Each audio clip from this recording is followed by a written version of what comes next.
psychic damage, and also it is filled with some self-doubt, making them unable to do actions other than dodge, disengage, or hide. Here they can get also has domination once per day.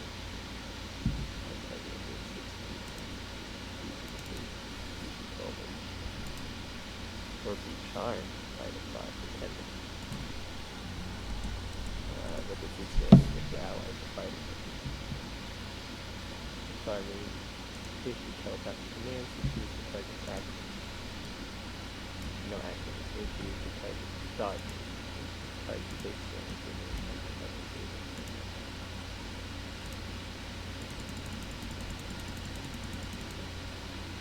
Does the telepathic commands, does that take the action, or is that just like talking, like it's a free thing? I'm not sure. Is that in the DM, Dave?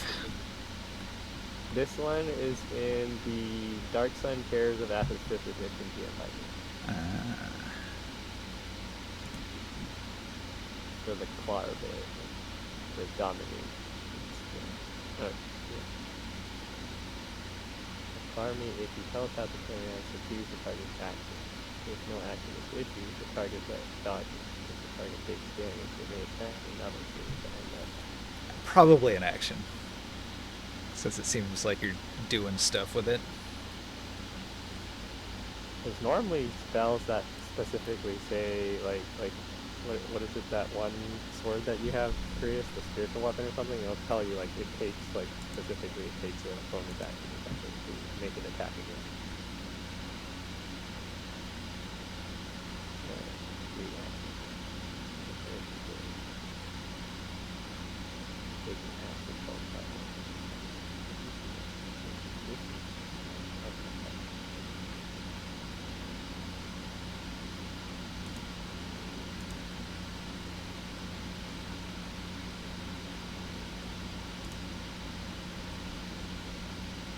What does it mean, including the triggering damage?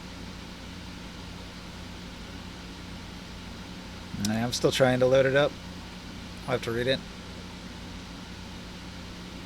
Is triggering damage was like if you have like a dagger and it's doing like piercing damage or slashing damage, and then it's magical and adds like acid, cold, fire damage, or lightning damage, thunder damage to it. Does that mean you're resistant to both whatever the elemental damage plus the piercing damage? You're looking at the claw or at the inertial barrier? Yeah, it says it gain resistance to the elemental damage of your choosing plus including the triggering damage. What does triggering damage mean? Oh, well, like the damage you're reacting to. So you get hit with a lightning bolt, you use your reaction to that lightning bolt to gain resistance to it. So it's not that you, like, after the fact gain the resistance, but you gain the resistance including the damage that you're taking right then. Oh, okay. So you have it from that attack plus, like, additional sources until your next turn. Yes. Okay.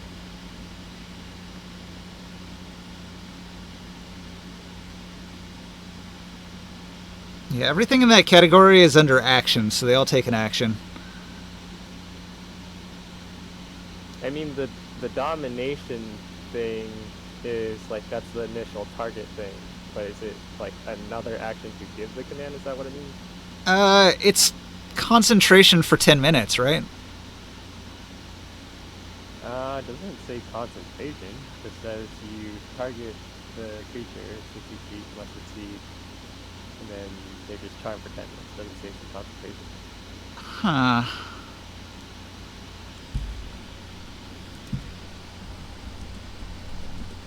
It just says you may issue telepathic commands if you, but it might choose not to.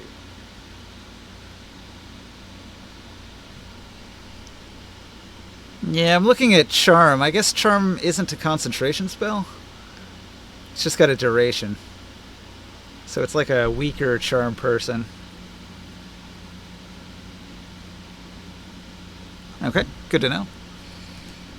But isn't Charm person, like, they're just act friendly? Like, you don't get to mind control them and make them do what you want. Just let you take control of the actions.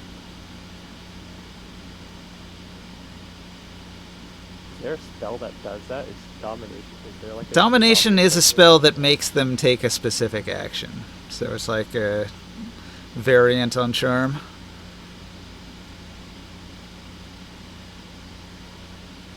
So it's an action to cast it. You can only cast it once a day. It lasts for 10 minutes on that one target.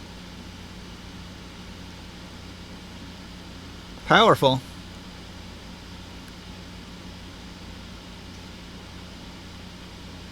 Dominate person is a 5th level spell. It only lasts for up to 1 minute, and that spell is concentration.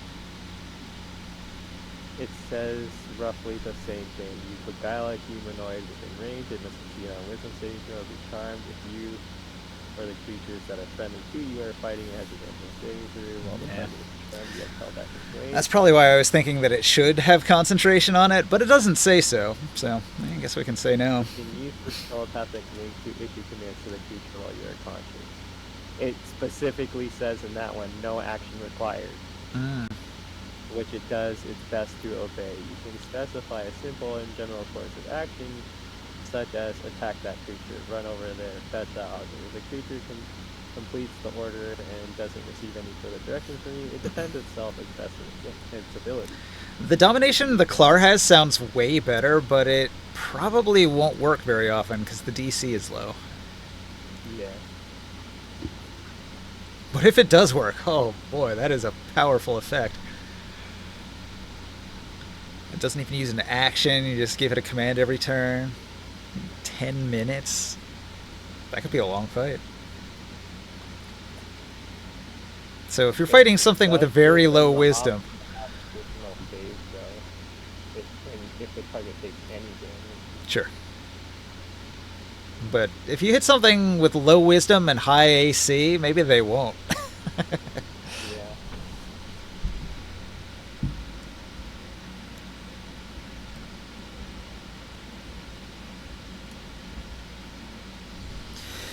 How's it going, Chris? You've been quiet. You tired? Yeah, I've been all pretty good. Yeah, me too. I got up, 6 a.m. this morning? Something like that. I snuck in a 1-hour nap a little while ago. Traffic today. Fucking rain too. We got no ring sight. We got no Orin. We're missing people. Harumph. The appointed hour is here. I'm going to be honest, though, I didn't actually prepare anything for tonight. I was just going to wing it.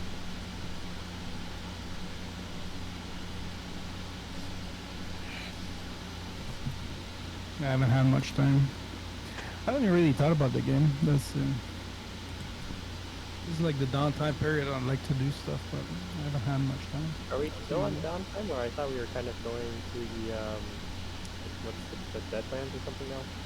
It's an option. Yeah. It's kind of the one I was leaning towards because that's something I did prepare. Or were we still doing something with Skywill's? Oh yeah, for sure. Kind of plot point. Skywill is going to want to stay in tier until he's sorted out this situation with his farm being under attack and the whole political situation of Traxxas potentially trying to overthrow Tyrion.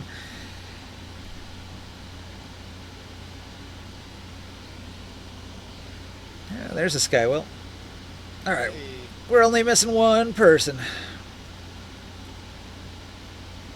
Do you mean King Pythian? Yeah. Senator Traxxas was trying to overthrow King Tythian.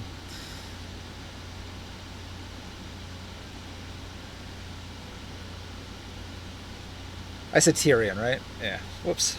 Yeah. Like, we're all Tyrion. Well, oh yeah, King Tiffany. Right. I'm thinking, like, what did I say? Tyrion. You said Tyrion instead of Pythian. I was like, wait, what? I got Game of Thrones on the brain, I guess. I was watching memes. No, I did the same thing, didn't I? Still can't believe I played like over 200 hours into the Game of Thrones Greenway game. Past like 3 weeks or a month. Finally finished all of the main story in that game. At least what they have figured out here. You fight the Night King and his zombie army? Or is that later?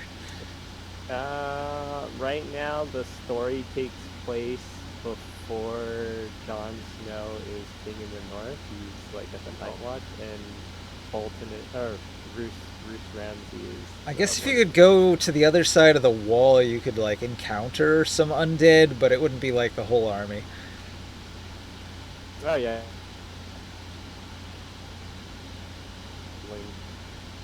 The story already kind of makes you meet quite a few of the stories from the TV show series. Like you meet Olenna, the rose tongue kind of. Yep. Yeah, she was cool.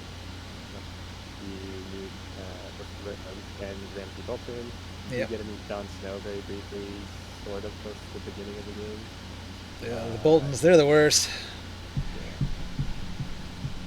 It's annoying because they make you work for the Boltons to get, like, your character is a bastard of a dying house, and then as your father's dying, they're like, oh, we want to legitimize you because all your legitimate siblings are dead, so take this like legal paper document and try to go get the warden of the north to go sign it for you and present it to the king.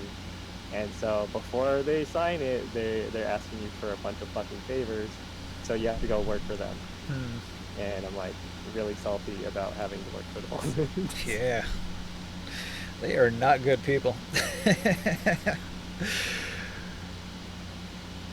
Yeah, it's sort of the nature of Game of Thrones, though. It's a very nihilistic universe. You end up having to make alliances with terrible, awful people.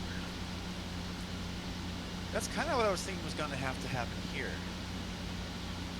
What I was writing about was like, okay, so I'm going to be ending up making alliances with the other two noble houses. Neither one of their interests really aligned with mine.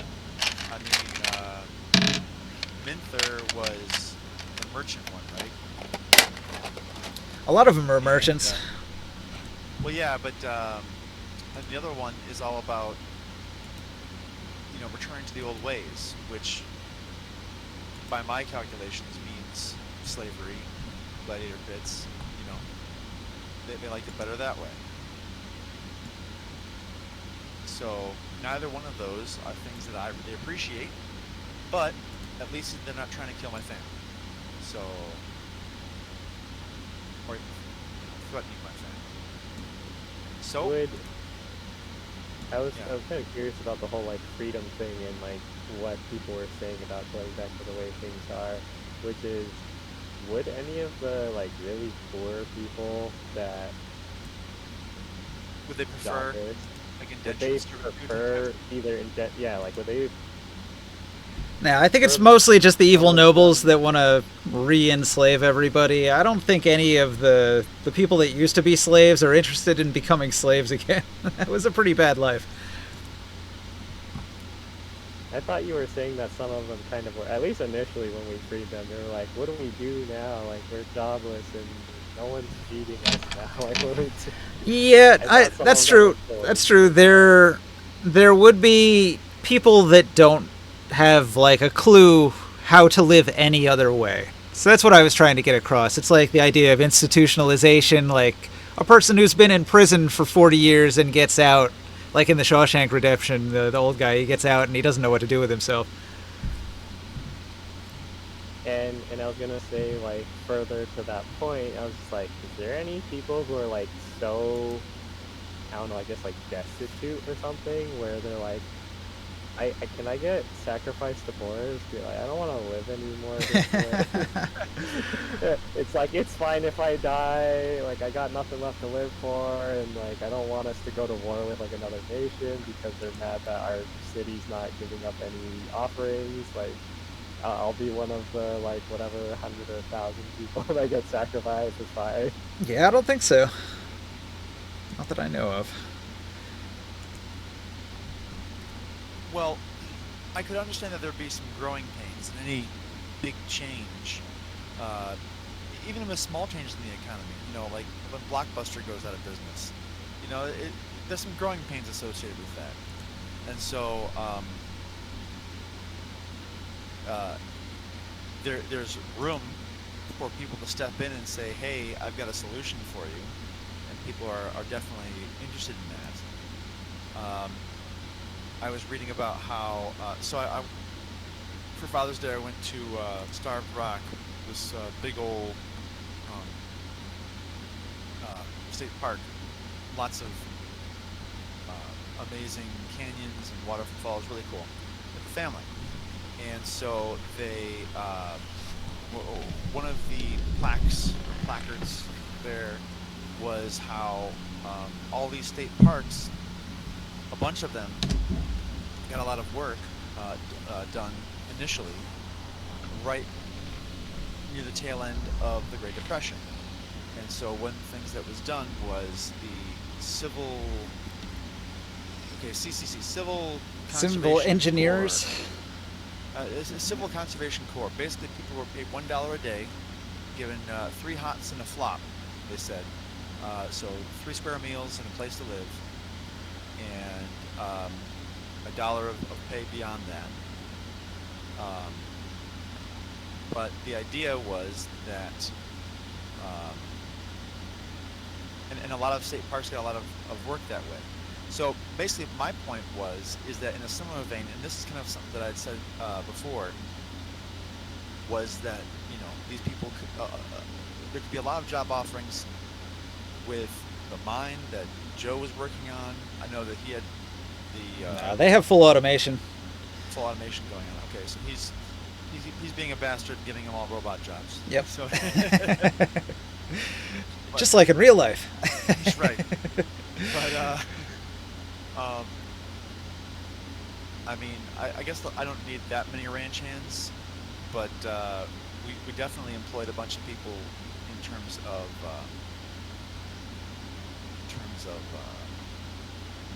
soldiers. Oh yeah. How many soldiers did you hire? Do you have a note on that? I have not worked all that out. I should have done that before today, actually. Let's see. I've got a note here for your organization, but I think that's just your gang. I don't think that has to do with your building. Let's see. Yeah, that's a... Well, I guess it is sort of a gang, but it's more of it's supposed to be a spy organization. Let's see. So you built a manor house. I have a note on that. Wide tract of land, rooms for 15, 3 rooms are occupied, wife, child, brother. Servants' quarters for up to 35 people. Stables, poisoner's grotto, defensive walls. Yeah, I guess you don't have like a space for a large contingent of people. You're pretty rich now, though. Do you like want to build some barracks and hire some soldiers to guard your manor house? Yes. Now, but we'd also talked about maybe doing... So, for a standing army, we don't have to necessarily have lodging for all... Like, do we? Or no, there's a barracks for that. There's a barracks... Yeah, there's a barracks building that you would buy. Yeah. And that holds a certain number of soldiers each. Okay. I think the best one's the castle. That lets you hold like 500 troops. Yeah. Very expensive, though. How much is the castle? Yeah, like 50,000. 50,000. We have that all together now. We didn't. The buildings that Nibene gave us they weren't castles. They were, what are they, like Manor houses. Manor houses? Noble manor houses. What do we have for funds? Dude, I have 47,000 gold. Gold? Yeah. Yeah, I've got written down here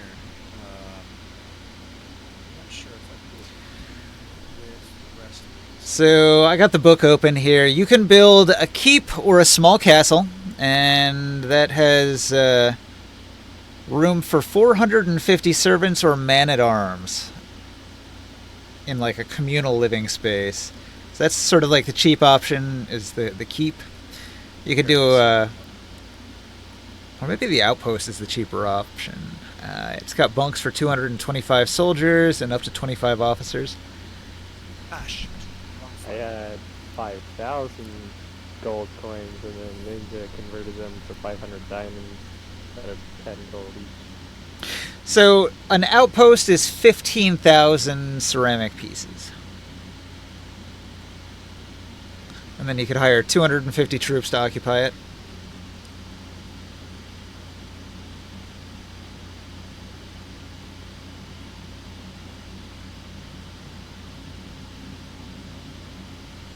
Oh, I was wrong. The large castle is 500,000. It's the small castle that's 50,000. Wow, 500,000. Have you got that? Ceramic pieces? So that would be like 5,000 gold or 500 diamonds. I have 500. We got that. Ah. You have 513 diamonds. Do you want to spend all of your money on a castle? That could be a Can I have good a free castle. mini house? No. Can we build That's only a? the small one, Can, right? can Or we is build that- a? Okay, so Ninja. Yeah. We have the fire tower, the shrine. Mm-hmm. Next to it, we have the shrine's farm. Lands that.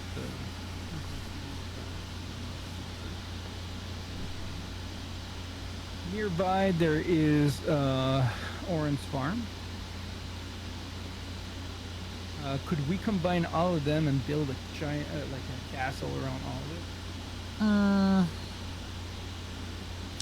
I don't know how close they are. Like Oren's farm is probably a big tract of land with a building in the middle of it. So that we talked about walling it in before, but it would have required like a wall for each structure, I think, and then you could connect them. Yeah. Can I cast stone wall several times, like for days, and it'll just make a permanent wall? Yes. What I was thinking, well, you know, like I was talking about, like building an extra like wall around here, but not entirely around here, but in front. Mm-hmm. To maybe we could complete that enclosure and make it the castle. Or would that be too big? Here's an idea, guys. Something else that we have not. So I'm going through my notes here, and so kind of two birds with one stone here. We have an amount of populace who is destitute and looking for work. We also have that amazing second sun forest, the Underdark, that I'm sure isn't far from pacification. And remember, it was an old city of the Gift, but wasn't that within Athos? Like, wasn't that before it went over? Yeah. But it's not very hospitable because it's full of what was it? Those invisible drakes. They're pretty big predators. Like, you guys were flying through and you got attacked by a pair of them. They were invisible ambush predators. They're bigger than a horse, and they fly in, like, they hit pretty hard. They weren't really a threat to the party, but to the average person, they'd be a nightmare. And trying to root them out would be... Yeah, we'd love to break that. It's sort of like a city occupied by little dragons. That's what it would be like. Right.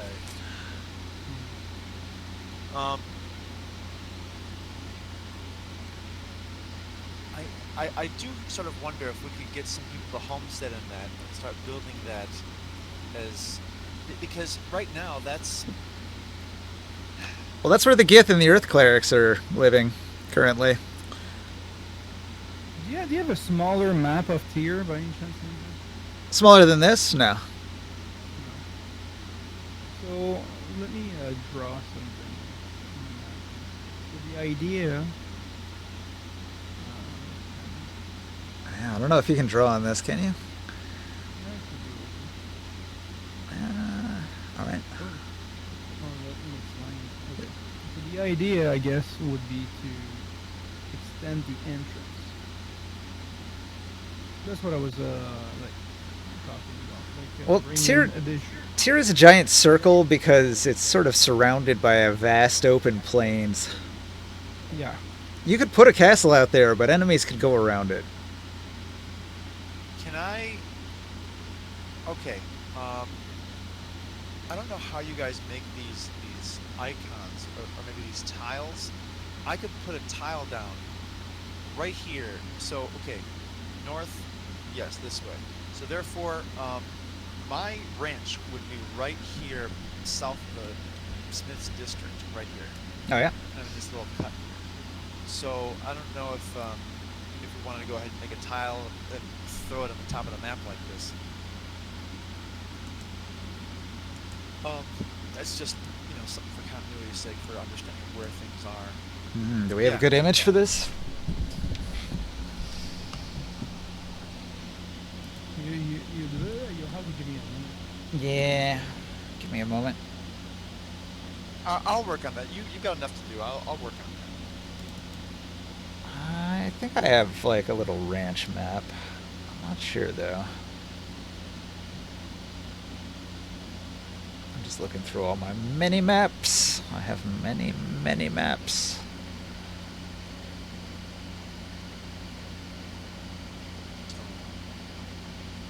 We're looking for a sky view of a ranch, right? Yeah. Got Desert Kank Ranch. You already have it? Nah. I've got a trade fortress. I don't think that quite works. I've got a little town with well map that might work.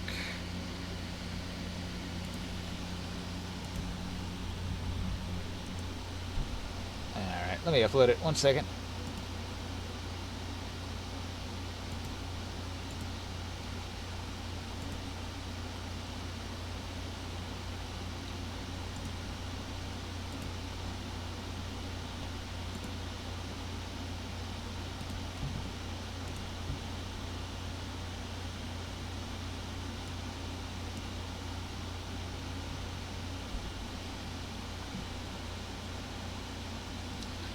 Tick tock.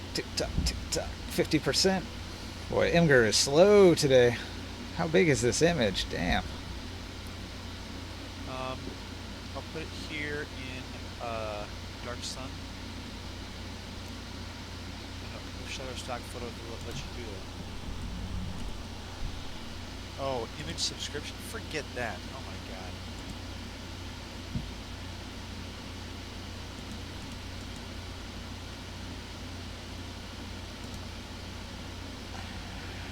Alright, let's see here. Hey Chris, I'm putting the link in the chat right now. Can you put that on the token?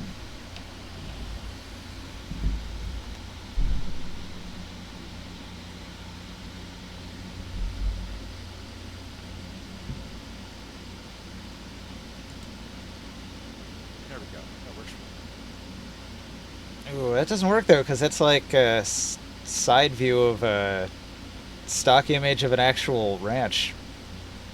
Yeah, well, I don't know. Okay. Alright. I think we can do better. No. This is more effort than is necessary for my good.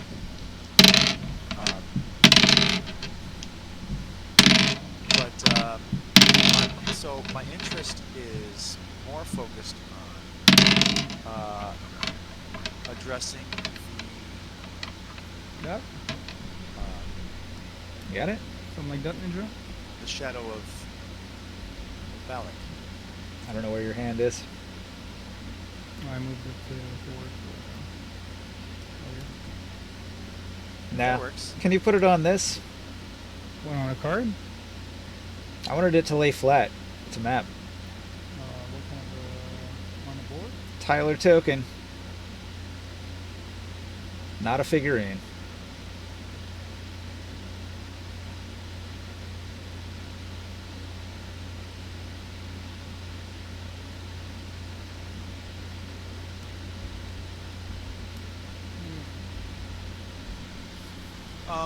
Something else I wanted to ask again. In my notes here, we talked about psi crystals almost being an opposite in polarity of obsidian. Is that too big? Yeah, you did like you did a map board instead of a tile or a token. Let's get rid of that. Let's get rid of this. So when you open custom, the second one is tile. It's this one. Just put it on that.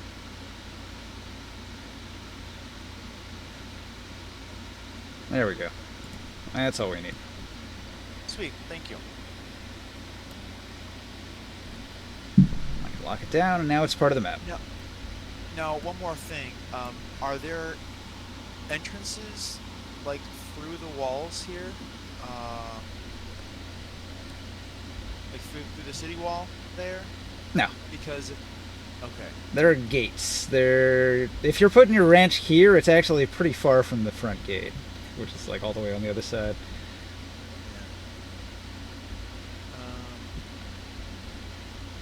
I was thinking you were closer to the north, south, east, west over here, like, because like the way it was being discussed, like Chris has all of his tower and everything over here, and he was saying maybe we could like pretty much close to the wall of the city, right? Yeah, it's all like right by the front gate, because he wanted his temple to be accessible to people that were arriving, so it's right by the front gate.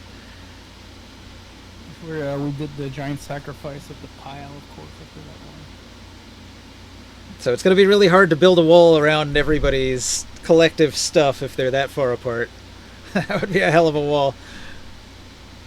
Does it need to be thick wall, or can I make it thinner? If you guys don't want to like really pay for it a lot, it'll just take a really long time downtime. Which is fine, because I'm waiting for my armor that takes like 30-something days.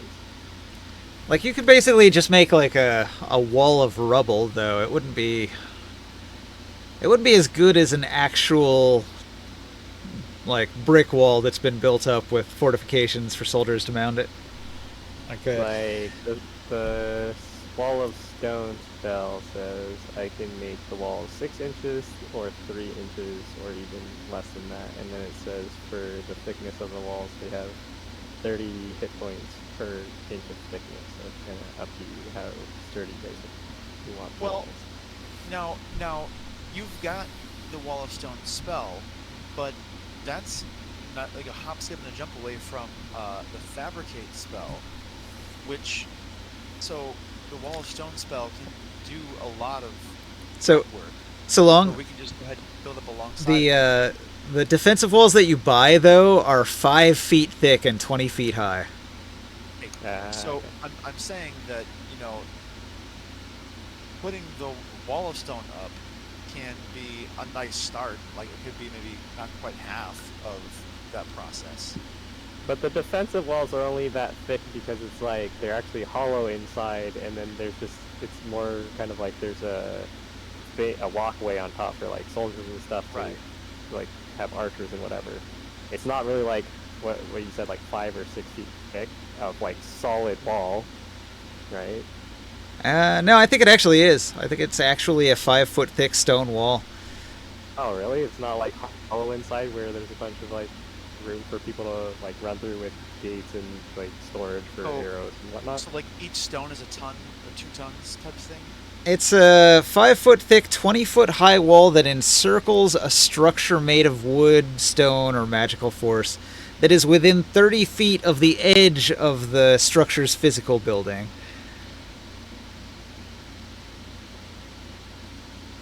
If I was gonna make the walls that thick, it would take a while. Yeah. It's great for throwing up a barrier if like monsters are chasing you in a dungeon, but to make like a permanent structure to defend against sieges, you're going to want to buy the actual constructed defensive walls made out of big bricks. It's got 800 hit points per 5-foot thick panel of the wall. Each 5x5 of the wall has an AC of 15 and 800 hit points.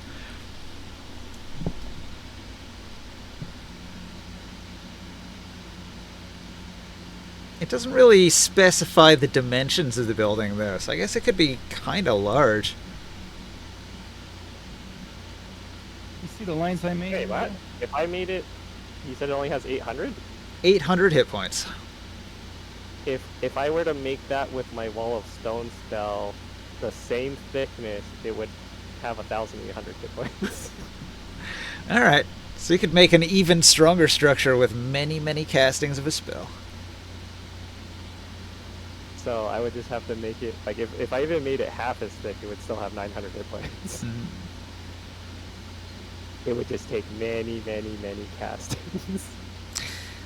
The advantage of it being 5 foot thick is that your soldiers can be on top of it and shoot down at enemies, though. If it's not, I can just, like, make the top have, like, a 10-foot platform that's flat. Because it doesn't say the walls have to be vertical. It says that you could make a bridge with it and just make them flat along the floor. alright. So I could make them in any direction I kind of want. Yeah, I guess I would need Yeah. some sort of structure that holds it up, though. Like a brace or something. Like I said, I would probably just make it into kind of like a tunnel thing that's like a hollow inside, and just make like 2 walls on both sides, and then have a top platform. And then they could have like stairs or whatever, and inside with like storage of battle armaments and whatnot. Alright. Where would you make that? That was supposed to be around your temple Oh. thingies or the farm or whatever. Yeah, well, what I was suggesting is something like that that I draw. Wait, Extend mine's the right entrance. The round would be the temple, I guess. Yeah, that sounds Like, doable. like That wall's not too Inside we- gigantic. Wall Maria or whatever. And inside we could have our own businesses in there.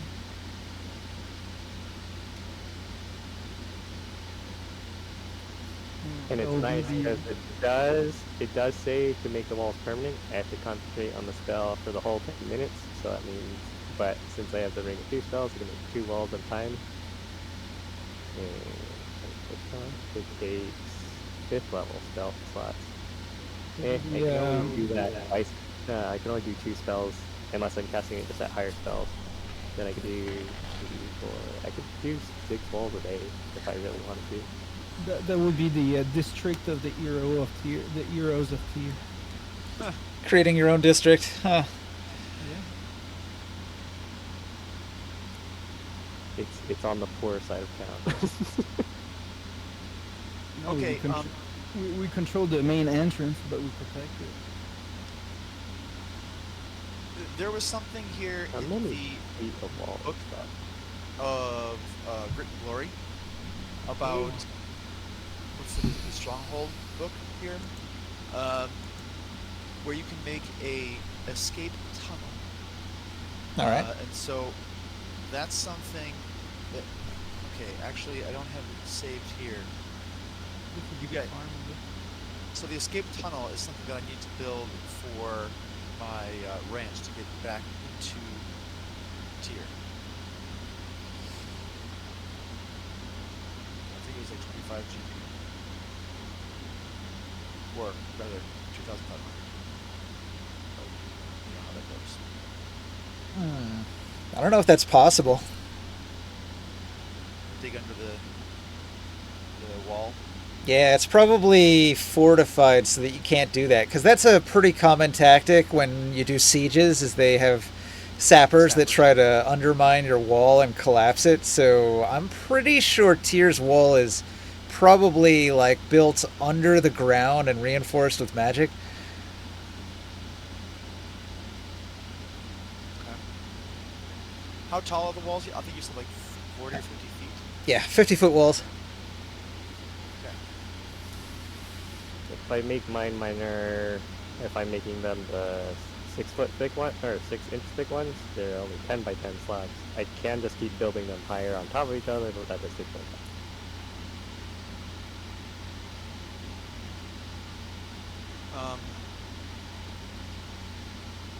Would it be possible for me to get the small walls and then build up to go over the edge? So Yeah, I could just keep connecting more walls. you want to Make a structure barracks in there. outside the walls of Tyr that has a structure that goes up and over the wall. That's sort of a security risk. I think the Templars are not going to be fond of that idea. I was thinking that too. Okay. That's like one of those siege towers that they build for like rolling up to the side of a Yeah. building, and then Well, everybody already can just connected, yeah. go right up it and in.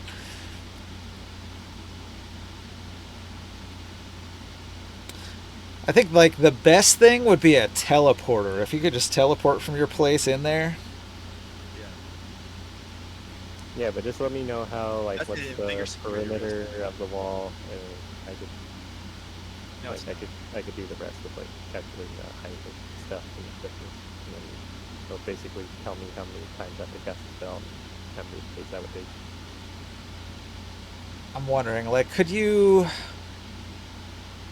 prepare a teleport spell as a like a scroll or an item that can be activated, or a psionic tattoo kind of thing?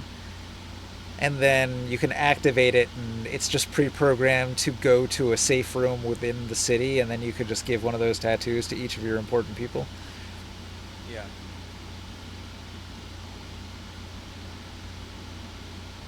That's probably a good move.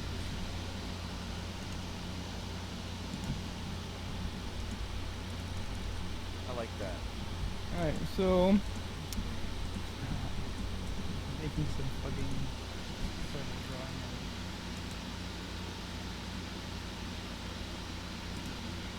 So I just need to look up the cost of a single-use teleport spell. I'm already on it. Oh, you already looked at it. So the way I see, you see this ninja on the Heroes of Tyr district. Did you guys have a? There was a link somewhere, the Stronghold Handbook, because I don't think it's in Grit and Glory here.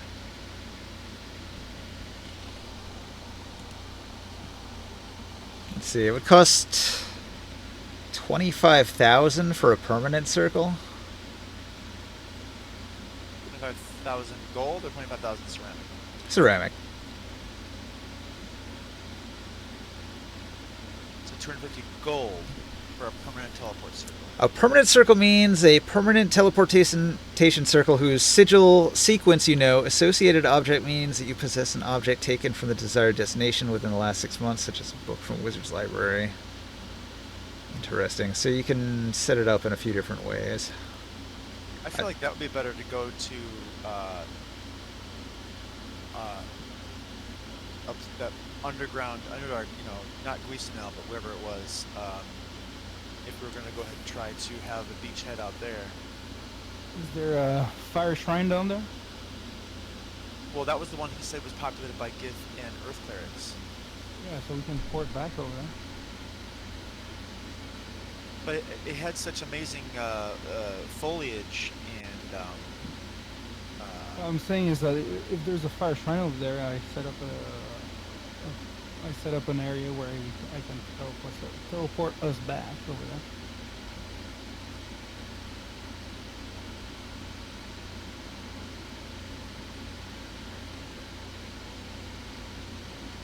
I've done that everywhere, where we found a fire shrine. Set it up so I can port back at that area.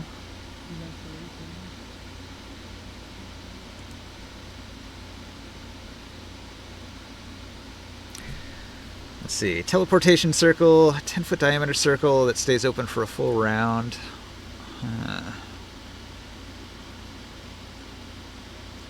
Should be able to get everybody through that.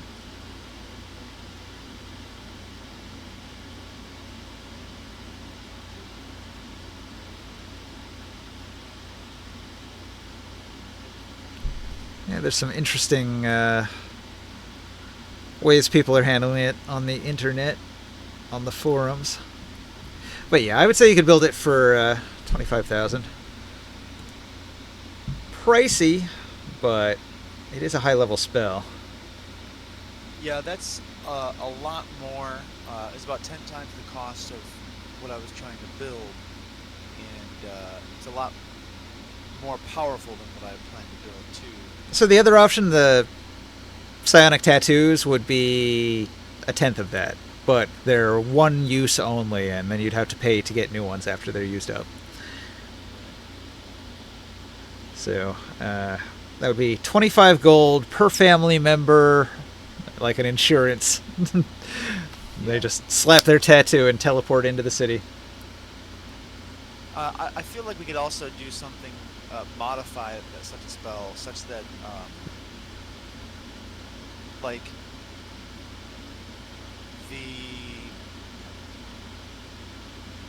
when the teleportation circle gets used, there's like a delay, like they're held in stasis for a moment, or there's an alarm that goes off and says, okay, someone's coming through, troops get ready, you know, and It's the Stargate. So, yeah, maybe something kind of like that, and maybe put a magic circle, you know, of protection around it, like A wall of okay, force. yeah, something like that, where it's like, okay, you know, whoever comes in, if it was like say some vampire or mage wants to, you know, come in through my family's area, like there would be a way of addressing that, you know.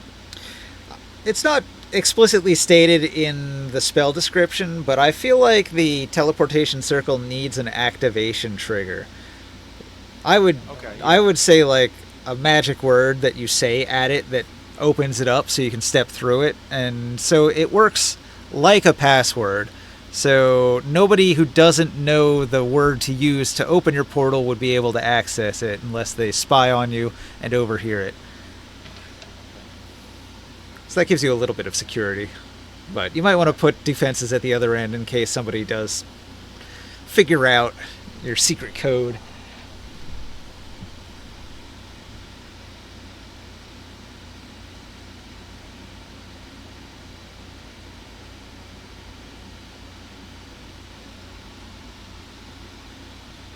Well, if you have a big building with a bunch of walls, I think the permanent teleportation circle is not a bad idea because it's reusable over and over and over again. It's really convenient.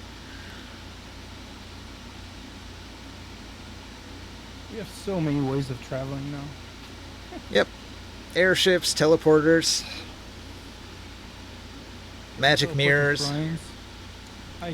We can teleport back straight to the airship too.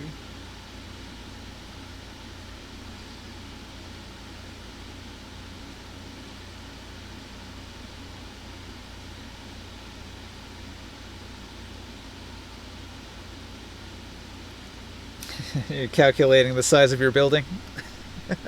How many castings it Yeah, takes, the how long. walls. The walls.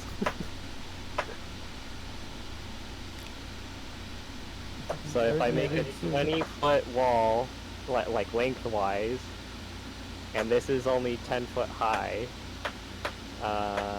it'll take 11 castings. But if I make it higher, hold on. The outside wall's 50 feet, so Yeah. then I would need to basically make these ones, I would need to cast them 5 times.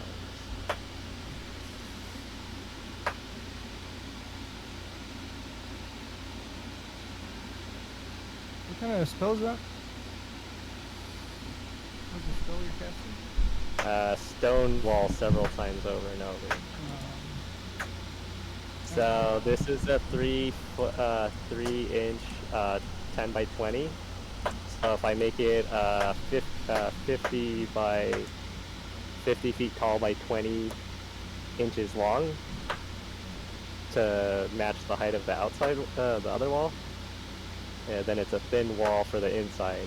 Then there's going to be a hollow inside of like 7+ feet, so that people can walk around and store traits of arrows and whatever for defenses. And And then the wall that's facing the outer side where people are breaching would be 24 inches thick, would basically have like 900 hit points. And then that, to make the 20 inches long, or 20 feet long, like the 3-inch one, that one takes 40 castings for that, to make it 50 feet tall. And then I just make a 6-inch thick 10 by 10 foot, and then that can be 2 castings. I don't know if it can be the 3-inch thick one, then I can do that in 1 casting, because I'll be a 10 by 20 feet. Is that where we want to have Forrest's militia?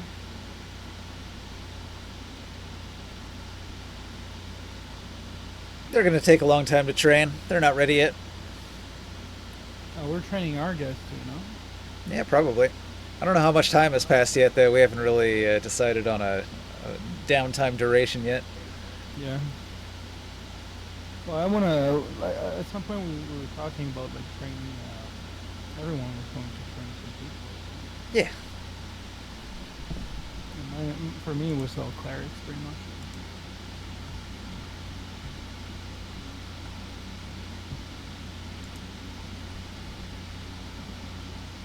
Let's see, where did I put that note on training? Welcome in the oven.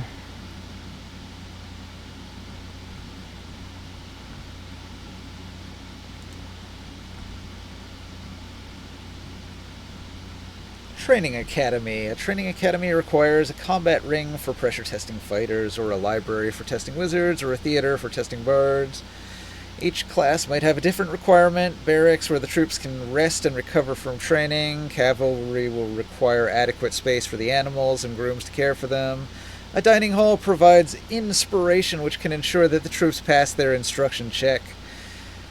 To train a character needs to spend a week with an instructor who is of the class being learned and who is higher than the trainee in levels. Unleveled NPCs cost 52 plus CP 1 year. An NPC peasant with no class levels costs 1 CP per week. If they spend time training in a training ground with an instructor, it takes a year, 52 weeks, to be eligible for advancement. At that point, they can roll once per week to advance to first level. So we could do like a year of downtime, and then all the troops that you've hired would be ready to possibly advance into actually being useful. You basically just do a bunch of rolls for each of your troops and see if they succeeded or not.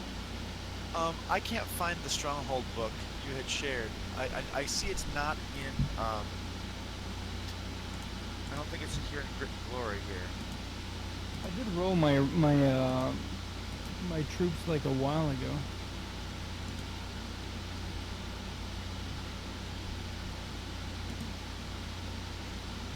It was a pain in the ass to do.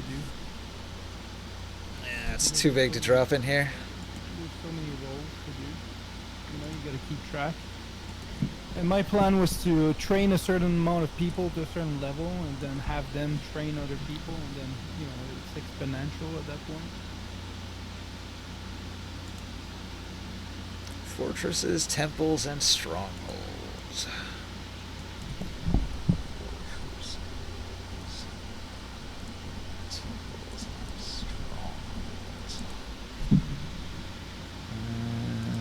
Any flip. No, that's not it.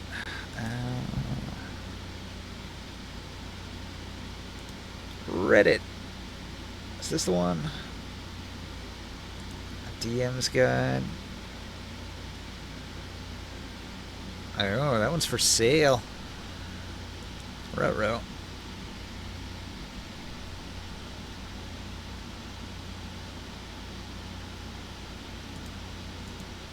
Yeah, I don't see a free copy.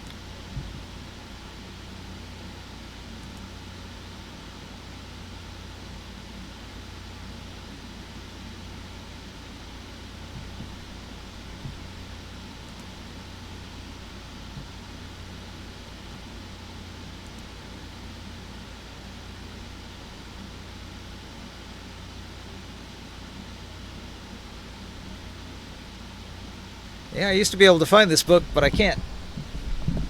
Okay. I thought it was pinned. I just can't find it. I know you sent it somewhere, but I was trying to find these prices here. Um, what I do have in front of me is the Henchmen and Hirelings of Grit and Glory, and so I think that I'll just put a lot of my effort and monetary effort towards expanding my hired people All right. in different places. Gonna hire some mercenaries? Yeah, I mean, I can definitely put that off on off camera, but I did want to ask about the Spy of Valor, the Shadow of Valor. So the ranch is locked down. We talked to King Tithian, and that area is pretty much locked down.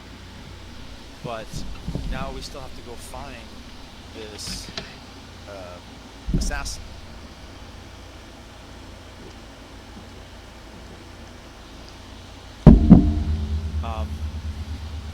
I know that we don't have everybody here, but is that something that we're trying to do today, or are we just going to do downtime stuff today? Yeah, whatever you want. We got time for whatever. So, are you going to investigate and try to find the culprit? He's out here in the Right. city somewhere, but you don't know where he's gone. He's laying low. It's a big city, too. Well, my first thought was to... Actually, I don't recall. Did I actually go into the manor of Turax and start looking through him there? No. Okay. You went to the School of Thought and Yes, asked remember that. Lady Chessia if she would tell you where her hirelings are. Like, you informed her that it's a potential Right. threat, and she does have a way to contact her hirelings, so she's probably going to get in contact with them. Well, Ninja. Yeah. So I found the conversation. So I was talking about like 50 clerics that were to be trained in a year, Okay. and with the roles I was able to get at the time, because it's kind of limited. There's no like super high other like clerics of my level in the world. The only thing I was able to do is bring 10 of them up to level 14, and the rest of the other one, once those are trained and they were passing all the roles, they would only be able to bring the 40 other up to level 10, because there's only a certain point, like you can't like bring another cleric to your level, you know what I mean? Like, I think there's a limit to what you can train them.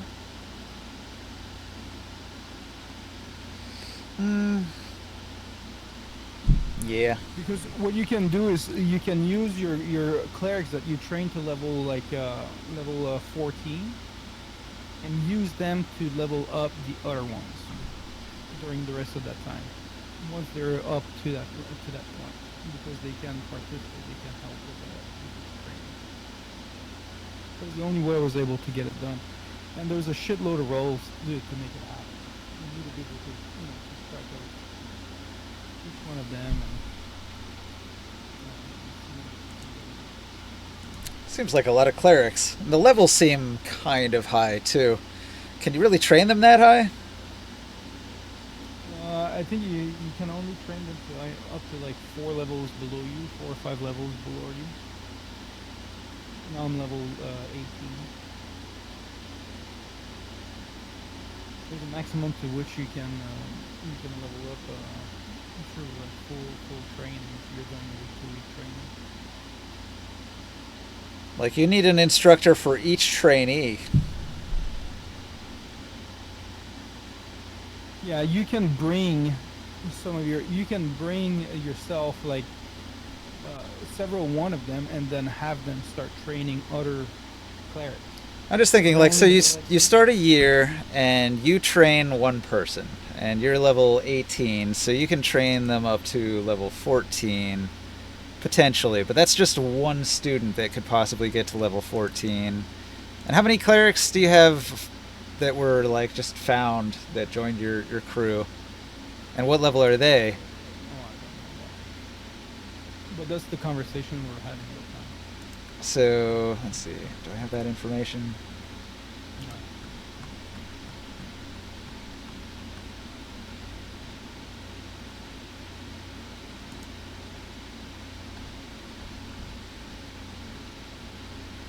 No. Looking in my notes. Let me see here. Let's see. Grimoire's organization. No recruitment rules. No goals.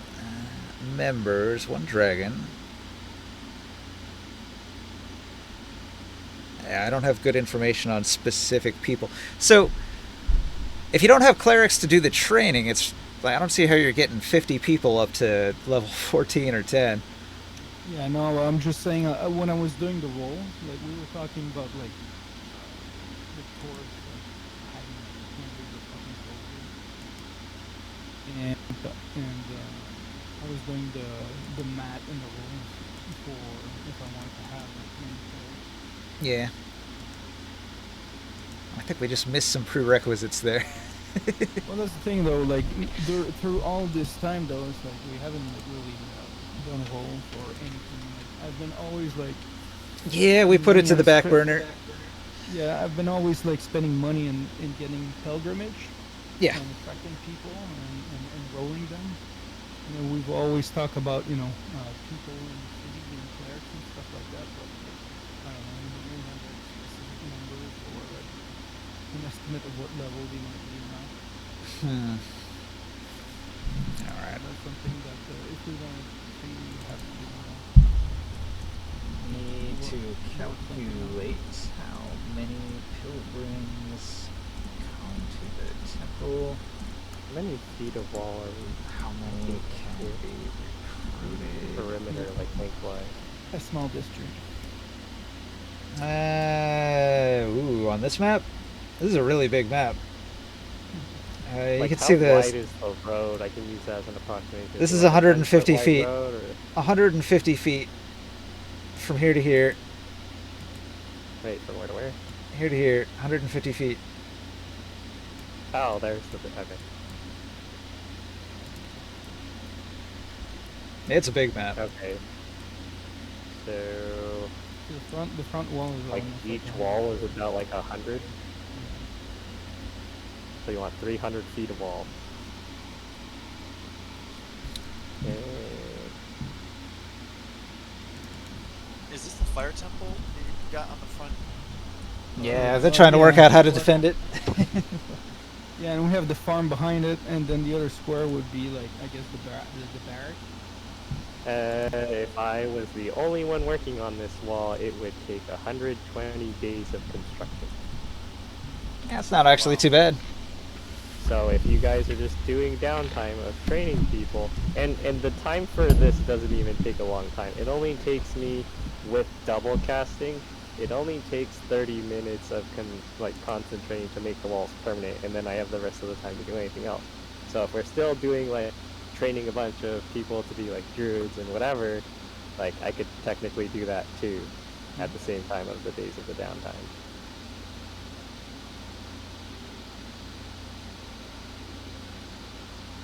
Well, that's gonna be a good move.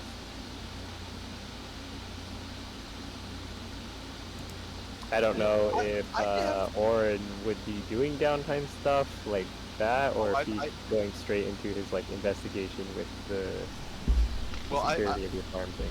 The investigation for sure.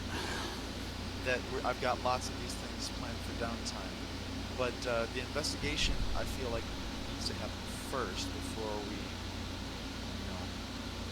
get swallowed up in downtime activities. Unless we're holding it off until more people are here. But I am ready on the investigate roll check. I'm just gonna hit the button here, and then minimum roll, by the way, is 24. Little question I want to have too. If we're doing like a downtime, like for that long, and I know that we're planning on going to the southern part of the map, Deadlands, yes. the Deadlands. Would it be possible to spend some gold ninja on getting people looking into rumors, clues, on like potential magical items? You may have forgotten, that's exactly my whole point. And then I came upon Veiled Ledger, which has detailed accounts of who bought what magic item from whom and where it's being held. Oh yeah. Yeah. I'm more talking I got about. No, it's not about like the like ooh and all, but like more about what else there could be in the Deadlands. Oh. 'Cause there has to be some myths. He knows. Oh, well, maybe. There might be some myths. There might be more than what only like what the ringside is going for. And if there's something like maybe related to the fire church, then that's something That's your point. Yeah. that's something I'd be interested in. It could be legends that we don't know about. I mean, it's a vast space down there. It's like a whole other tablelands, it looks like. Yeah, and my character doesn't really know either, like the history of all that. And maybe I could even have the sword, the magical sword, and see if it knows anything about the Deadland. Okay, so you don't know anything about the Deadlands, and very few people do. So you need to hire a sage who is knowledgeable.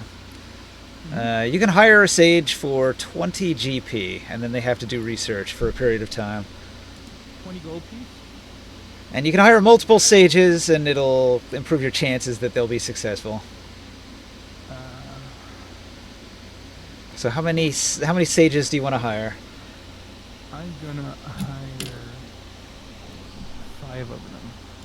Wow. 100 gold pieces to commission a major research. Yeah, like all the sages, not just from Tyr probably, but Yeah, from all other around the places world. around. The Deadland is a big, vast space, so there has to be several sages, like in villages around. We don't have the map of. We have a map somewhere. Of the tablelands. In the corner, I think. Let's see. Nah, it's not here. Oh wait, it got removed. Now there's a Google thing. So. It's this corner over here. Oh yeah, that okay. one. There we are. Let's see, that's the Road of Fire. And that's the Black Spine Mountains. Nope, this isn't the map either. Oh, it's over here. It's by Dirty Brit. Yep. It's Oh, very yeah. small. Okay, so we do have towns. We have Siren Song, but we have Balik. Well, Balik is not really inviting. There is Fort Glamis. I know.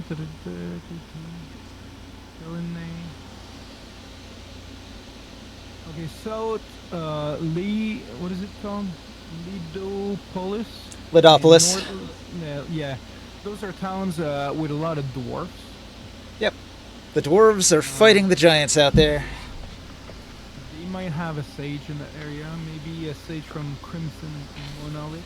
Oh, but no, that's a Crimson Monolith. Or Selic. Like some of the towns that are closer to the Deadlands. Oh, yeah? So you want to hire some of your sages not from Tyr, but from elsewhere? Well, I'm spending 100 gold, so maybe some sages from Right, that's a wide net. from different areas. You know what I mean? From Tyr, maybe from the area around that area, and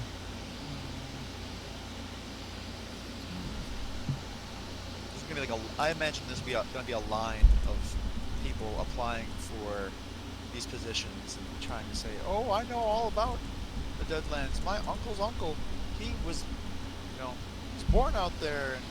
And, it'd be a vetting process. Typically, a sage would be a well-traveled person who has seen a lot of the world or read a lot of books about it, at least. I guess so. Yeah, I might not find the people in these smaller towns. But the most qualified sage doesn't matter. I'm spending that gold. Well, you might, but you would have to go to those towns. So how many sages do you hire while you're here in Tyr? I want 5 of them. All right. And then if you go to Lidopolis, you can hire some more when you get there.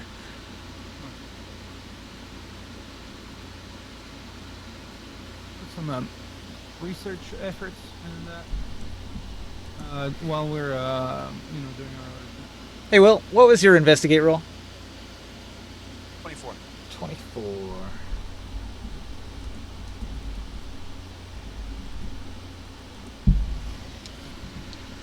All right. So Lady Chessia is going to help you track down her people. But they have gone underground and are not responding. And you do an investigate, and you hit the streets and you begin asking questions to see if they've seen this traveler from Balak or either of the psychics, and you ask around, Man, people that you were talking to are just not very knowledgeable.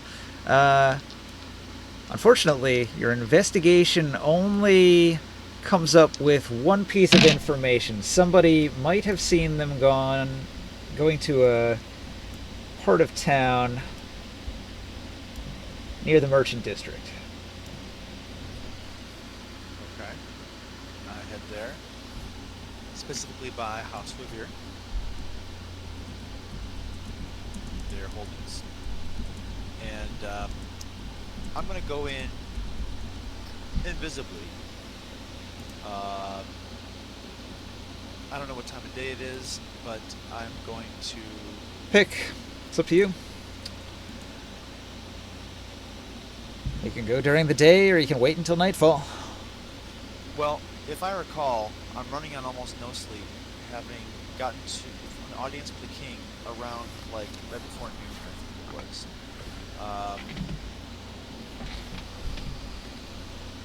I feel like time is of the essence, so I'm still going to be pushing it. Maybe I'll stop by an apothecary around the Merchant District with some kind of caffeine or magical, fatigue asset. But right now, I need to float my way in visibly, so I'm guessing it's the afternoon. Maybe the hottest part of the day. Maybe people are retired inside, or maybe sleeping in the day. I don't remember. That's the way life goes in Athos. But I'm going to be breaking in and entering into the rear area, watching out for alarms, using detect magic to make sure that I don't cross any magical alarms. Alright. Let's see. Merchant District. I'm going to keep concentration on that spell.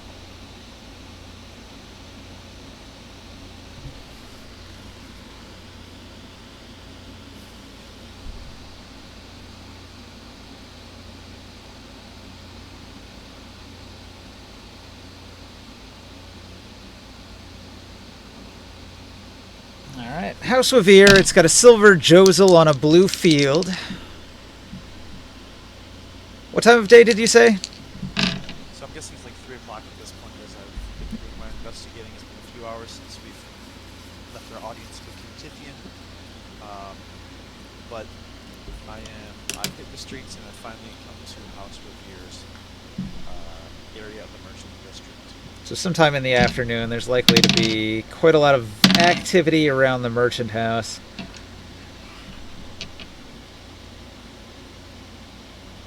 Alright, there are many people coming and going. Traders, porters, delivery people, Dracomon delivering messages. Anybody glowing in magic? Yeah. My way towards House Revere. Various people have magic on them as they come and go. this one would be steeped in it. This one would be shifty and hiding off to the side. Are you using your detect use magic it all. spell? Correct. Alright, so you're using detect magic. You notice that many of the people entering the building have magical weapons, and sometimes magical armor, including the guards at the door. For some of the nobles that come and go, they've got magical rings and amulets, magical hats, glasses, things like that. But nothing strikes you as out of the ordinary. And I've made it inside House Revere's warehouses, buildings. There's quite a bit of security. You're going to need to roll a stealth check. Okay.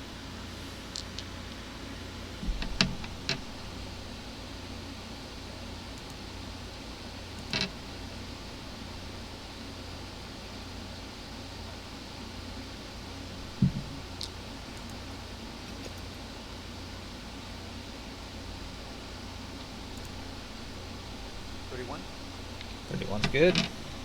Alright, you sneak into the building. Maintain my magic. I'm picking my way around through the tents and buildings. So this is a large multi-story building in a central part of Tyr, right near the pyramid. You have to enter the building by getting in through a window, probably. The guards at the front door, they're watching people come and go, checking their merchandise and their weapons and whatnot. So you manage to find a window that you're going to be able to sneak into if you can pick the lock.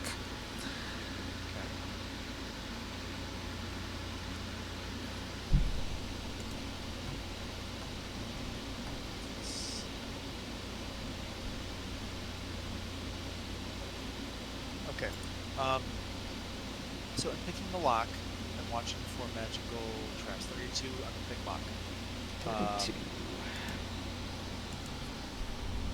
I'm single-minded about this. I am only trying to find Turax or the assassin from Valley. All right. I'm not trying to take steal any opportunity things from House Revere right now. I am single-minded about this.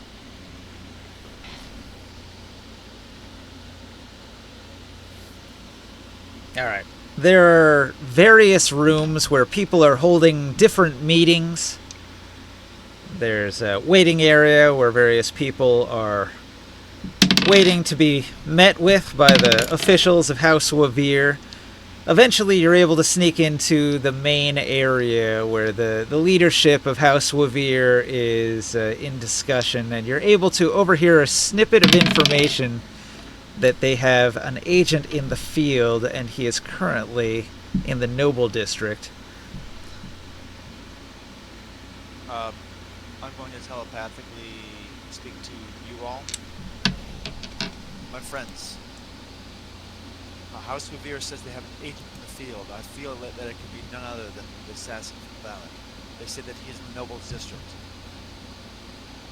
I know that we were just there, right? That's in Inner Sanctum, which came to right? When you went to talk to Chessia, she's in the Noble District.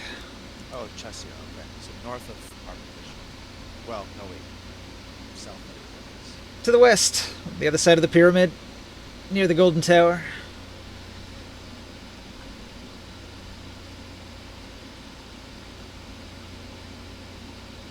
Oh, okay. Got it.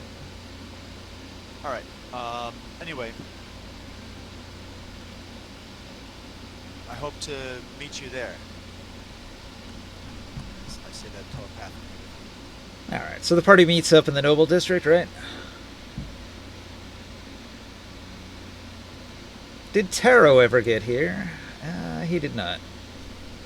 Still waiting on You were Taro. there too? He sent you a message saying, hey, come to the Noble District, something's up. Oh, good. Alright. We think that the assassin is there. I'll just assume Taro tags along as well. He's just being quiet. All right, so everybody goes to the Noble District. Find my notes here.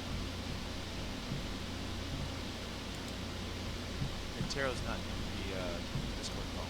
Yeah, he said he was going to be here soon. He hasn't gotten here yet. I'm saying his character is being quiet. Right.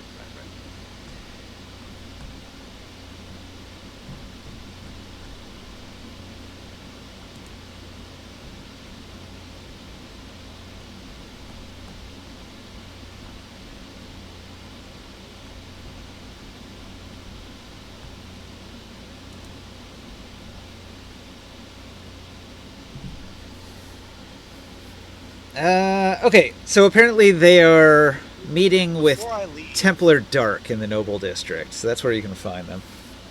Templar Dark. Okay. Yeah, I'll listen in on before I leave this. I'll wait until they finish the rest of their conversation. If there's any other piece of information that they, who else knows about it, who else was paid. I'll take a good recollection of names of who they are, than of who is having this conversation. So they're not speaking very directly about things, but they do say that their agent is meeting with Templar Dark, and they're going to see if they can make any progress on their plans. But they don't describe exactly what they're talking about, and they soon split off to do other things. Okay. So we are finding a Templar Dark. When I get to the Noble District, I'm investigating, trying to find out who this Templar Dark is and where he might be. If you would like a roll for that, here I go. Well, my question is, are you going in the front door, or are you continuing to attempt a stealthy investigation?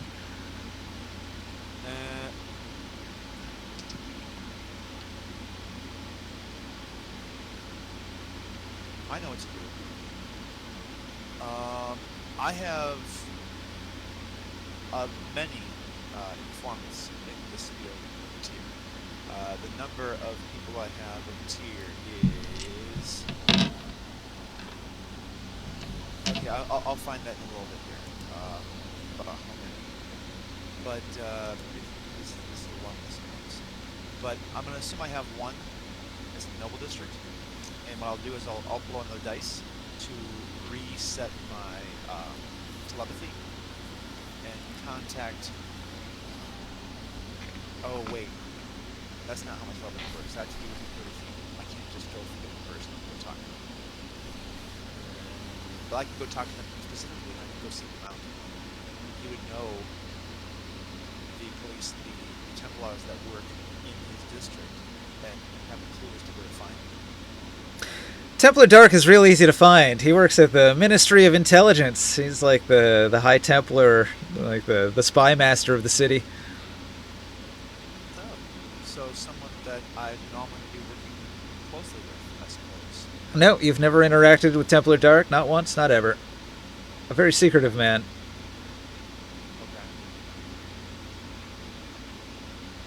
But I know where to find them. The building is easy to find, yes.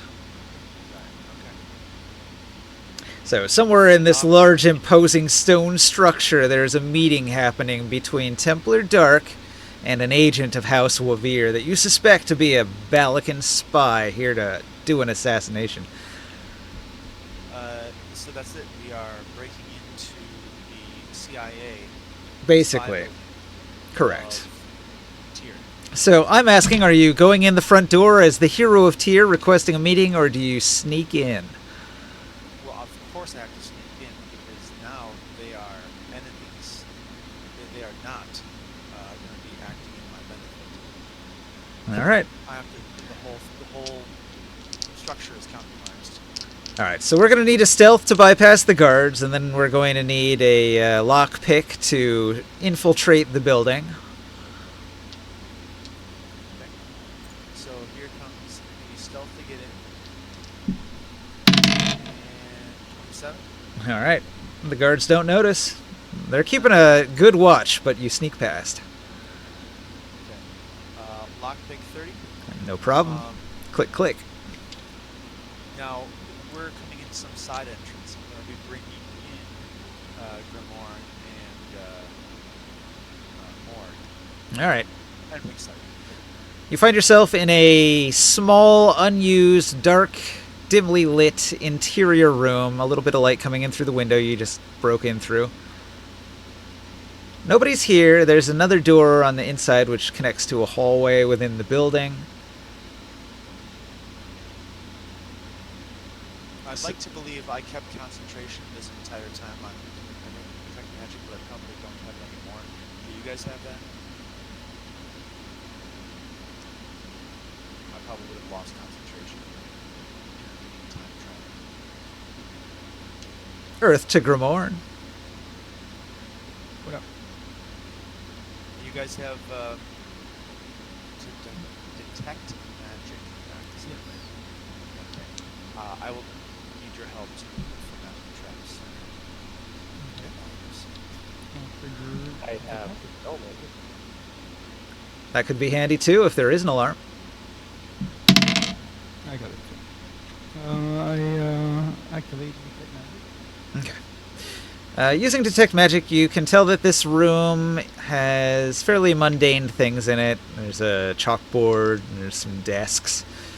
The door has a lock, but it doesn't appear to have any magical alarms or traps on it. Okay, so I unlocked that one as well. Alright. Actually, the interior door, it has a lock, but it's not currently locked, because it's like an inside door. Okay. Not really a reason to lock it. Okay. We are making our entrance. Alright. I'm I'll going keep slowly. detect magic on. Right. So there's a connecting hallway, and the hallway has a bunch of doors that will connect to similar meeting rooms like the one you just infiltrated. And then at the end of the hallway, there's a staircase.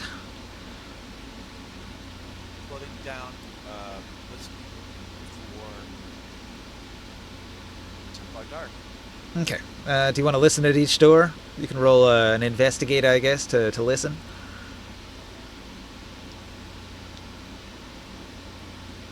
Cast without a space. Ah, that's good. Make your party harder to spot. 24. Alright. You listen at the door. This one's silent. Nobody in that room. Further down the hall, another door. Is it rolling every time? Sure. I mean, if you want to listen at the door.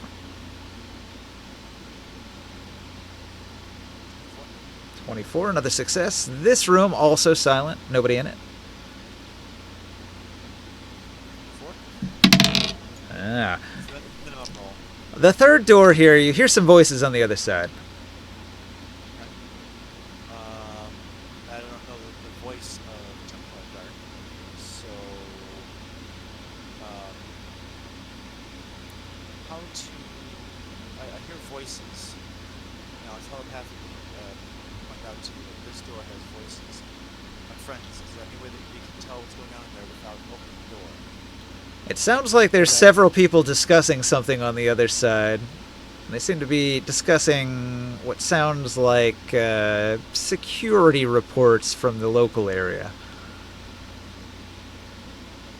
Possibly some Templars in that room. That's what it sounds like. A bunch of sort of cops talking about the different areas that they've been patrolling and what sort of crimes they've encountered. Okay. If I can hear that much, then I'm going to say, no, this seems to be normal Templar work. Let us continue. Alright. You come to the staircase, and this goes up to an upper floor, where you find another hallway with more rooms.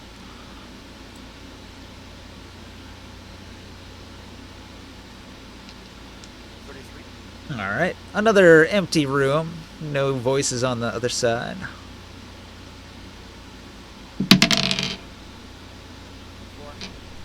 4. This room, you hear voices on the other side again. It sounds like only two people talking on the other side of the room. Or other side of the door. One person seems to be asking questions. After a pause, the other person answers. But it's too low to hear what they're saying. You can pick up a few bits and pieces. It seems to be political talk about different people within the city and how they feel about King Tithian. Can I listen in? Do I need to do like a perception check if I listen like up to against the wall? Yeah, if you want to. Yeah.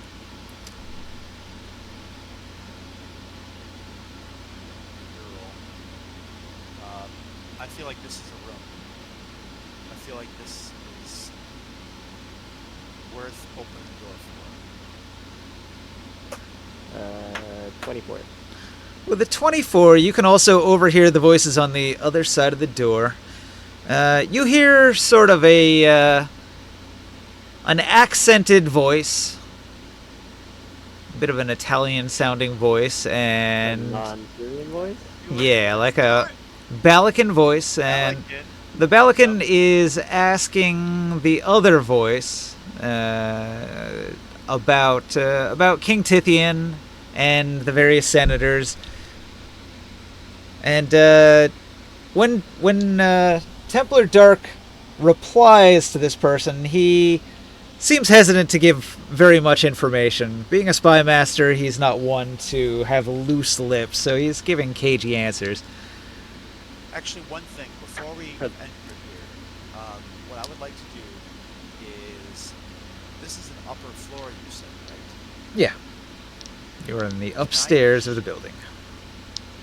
Can I go to an empty room, out the window, right, and then around to the other side where this room would be, and be ready to enter through that window? Sure. We're gonna do this SWAT style. Okay. Both, enter both ways at once. Cut off all exits. Okay, so I'm gonna go ahead and do that. Wait for my signal. So I say telepathy. So I go across the way and go quietly open up that door, quietly open up that window, and fly around to the other side. All right. You're at the window looking in on the Templar Dark's meeting room.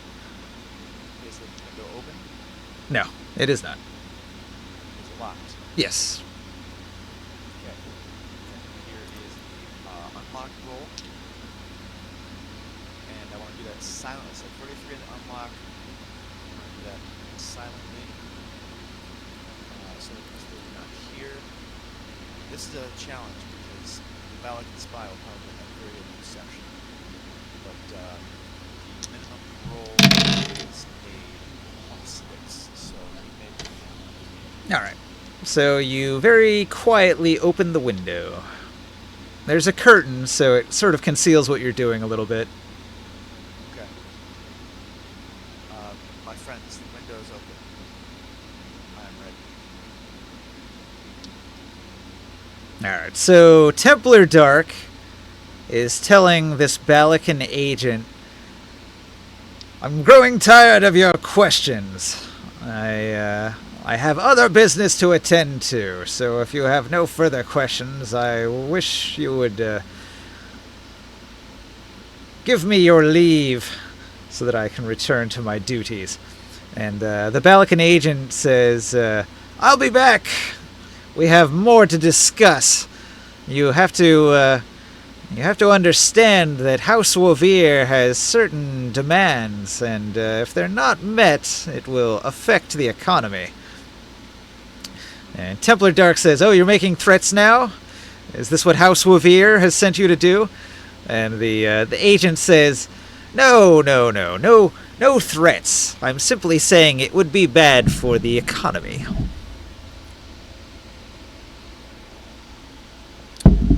So, anyway, Templar Dark seems to have grown annoyed, and he's kicking this agent out of his room. We'll say to them, don't open the door. It's like they're meeting up and they may exit on their own accord. All right, so the spy is about to exit the room, and the party is on the other side of the door. What are you guys going to do? Fireball. Wait, what? Do you wish to retreat into the room that Orin went into so he could get outside? The empty room? Because if you stay in the hallway, you're going to have to interact with the Balakan agent, because he's about to open the door.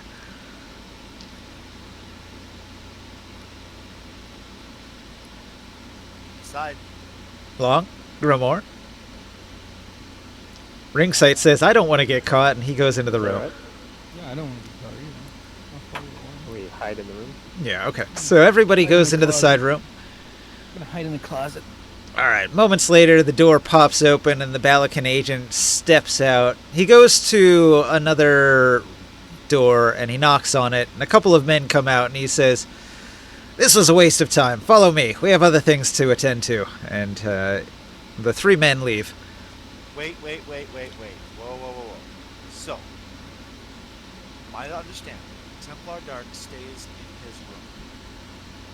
Yeah, Templar Dark is still in the room that you've opened the window to. Okay. I am going to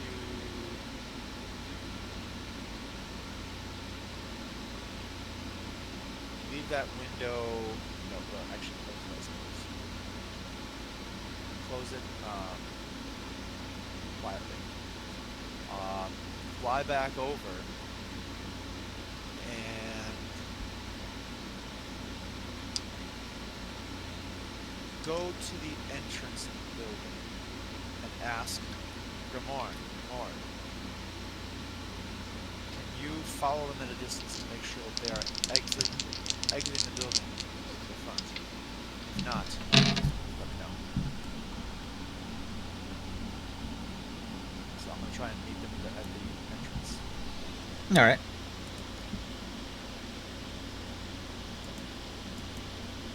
Hang on a second. Let me find this noble district here in the notes.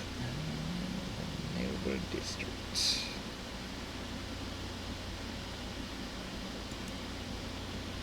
Templars' quarters.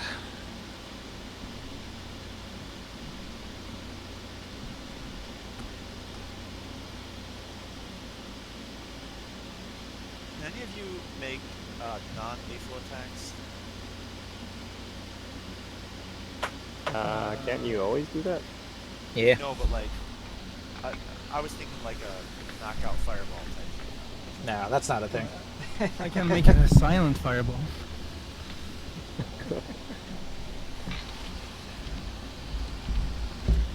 And my sword tends to cut everything. If I use primal savagery to hit somebody with acid claws, can I make that non-lethal? Nah, doesn't sound like it. You can just keep on pushing them. I think it's got to be a physical attack that you can make into a non-lethal. It can't be the acid damage or fire damage. Okay, so the Balakan spy and his two hirelings from the School of Thought, they're going to move to exit the building, and they're going to head down the street through the noble district. So the party is going to try to follow them, right? So everybody's going to have to roll a stealth. And you have the advantage of pass without trace, so you have that extra plus 10. I'm gonna follow you guys from a distance. Yeah, I can follow them at the entrance. They can wait a little bit, and as long as they can hear and make sure that they're actually going out the front door, I'll take them from the front door out. Yeah, I'm not gonna follow them. I'm gonna follow them from a distance, Ninja.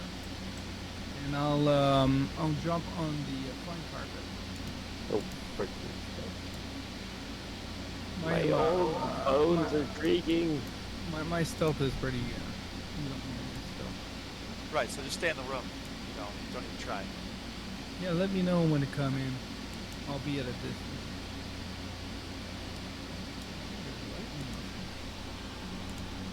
Oh yeah, we had some of that.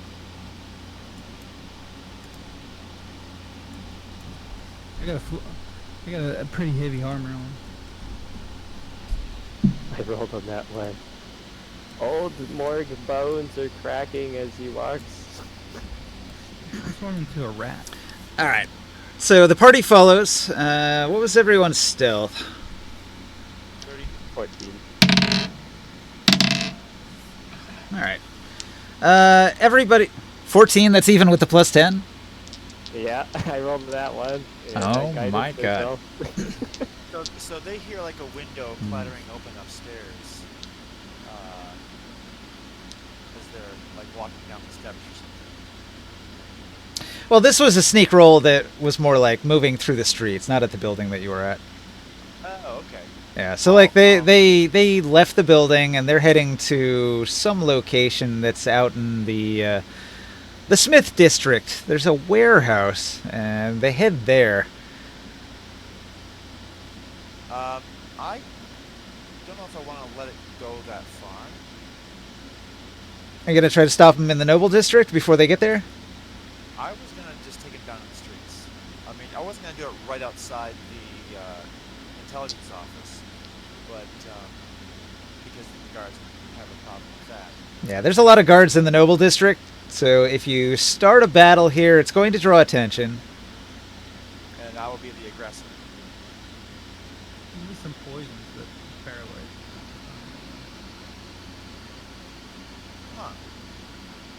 Check my inventory. Okay, go ahead. I will think for a second. But give me a good idea. If I see that there's going to be like guards, something coming around the corner because I'm making noise, then I will immediately use my bonus action to like turn into a small spider or something. All right. So in the Noble district, there's going to be guards posted in front of most of the buildings up and down the streets, because these are all sort of secured facilities where the High Templars are, and they've had to deal with riots in the past and stuff. So they don't take their security lightly. So just like being in the streets, if you start a fight, there's probably just going to be eyes that will spot you just because it's obvious.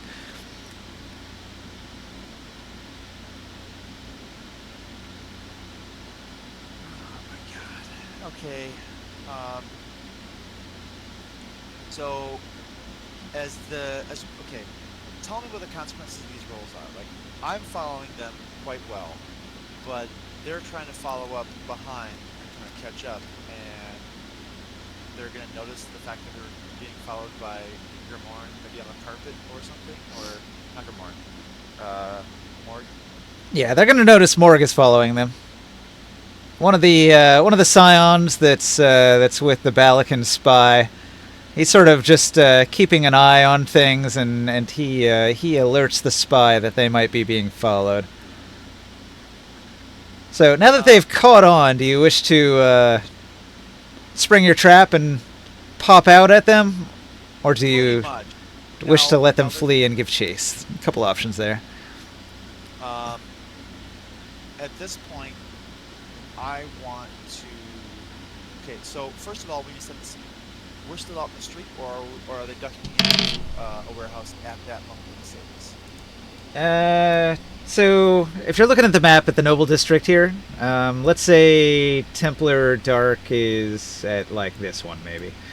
And so you come out of that building and you're moving through the streets. So your ambush could happen like in the street here or over here maybe. But like I said, most of these buildings are going to have guards in front of them. Okay. I don't care. I'm doing it. All right. So you pop out. Citizen's arrest. What are you going to say?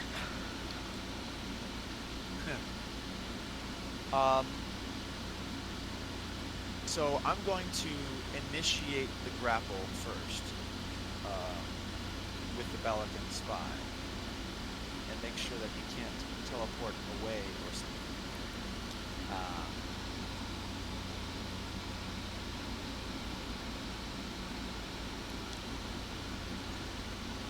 Okay, by the way, that is my understanding of how magic works, right? As long as I keep him grappled, he can't teleport away.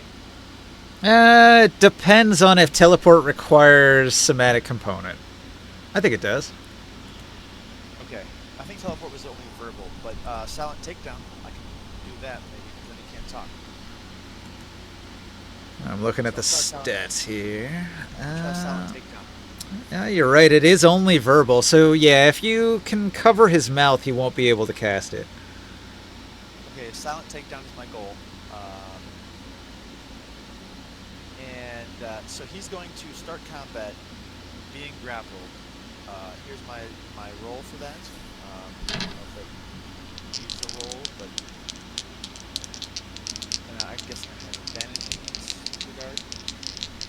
Yeah, he was caught unaware. Well, no, actually, he was alerted by his scion, so you don't have advantage on the attack. But I'm also invisible. Well, yeah, invisible will give you advantage. Well, He's okay. aware that I'm following him. Am I being alarmed? Well, basically, he's not surprised because he was alerted, but he's a little unsure of where the danger is. So we don't get a bonus surprise round, but it was a 23 for my attack roll to grapple him and do the silent takedown. All right. I roll again for that. Yeah. Yeah, you have to do another grapple to see if you can successfully cinch it in to where he can't talk either. Now this one is still with advantage, or is it a single roll? Yeah, because you were invisible. So roll again with advantage. Yep. Okay. Do you maintain your invisibility after you do your initial like grapple thing with your? This is a 15. I'm going to throw a dice at this. I am down to. I've used 3 dice so far. No, wait. 5 dice to it. I have 4 dice. No, 3 dice left. 3 dice left. So I'm going to throw a dice at this to make sure it goes off well. That's a good question. 21. I'm not sure if this counts as part of the same action. So, like, maybe he becomes visible at the end of his series of actions here, because he's sort of doing a multi-attack. He's doing like a multi-part grapple thing, but it's still all part of the same attack. Here's a question. Speaking of that sort of thing, Joe is fond of using an interact. I'm ready to use a interact for this orange of speed I have on. Is that something I can do? It's usually a bonus action to eat one of your consumables if it's in a quick slot. Okay. Like the interact would put it in your hand if it's in a easily accessible spot. Yeah, sure. We'll do that.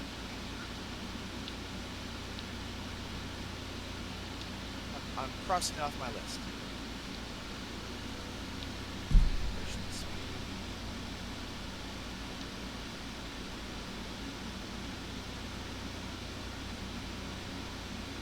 Okay.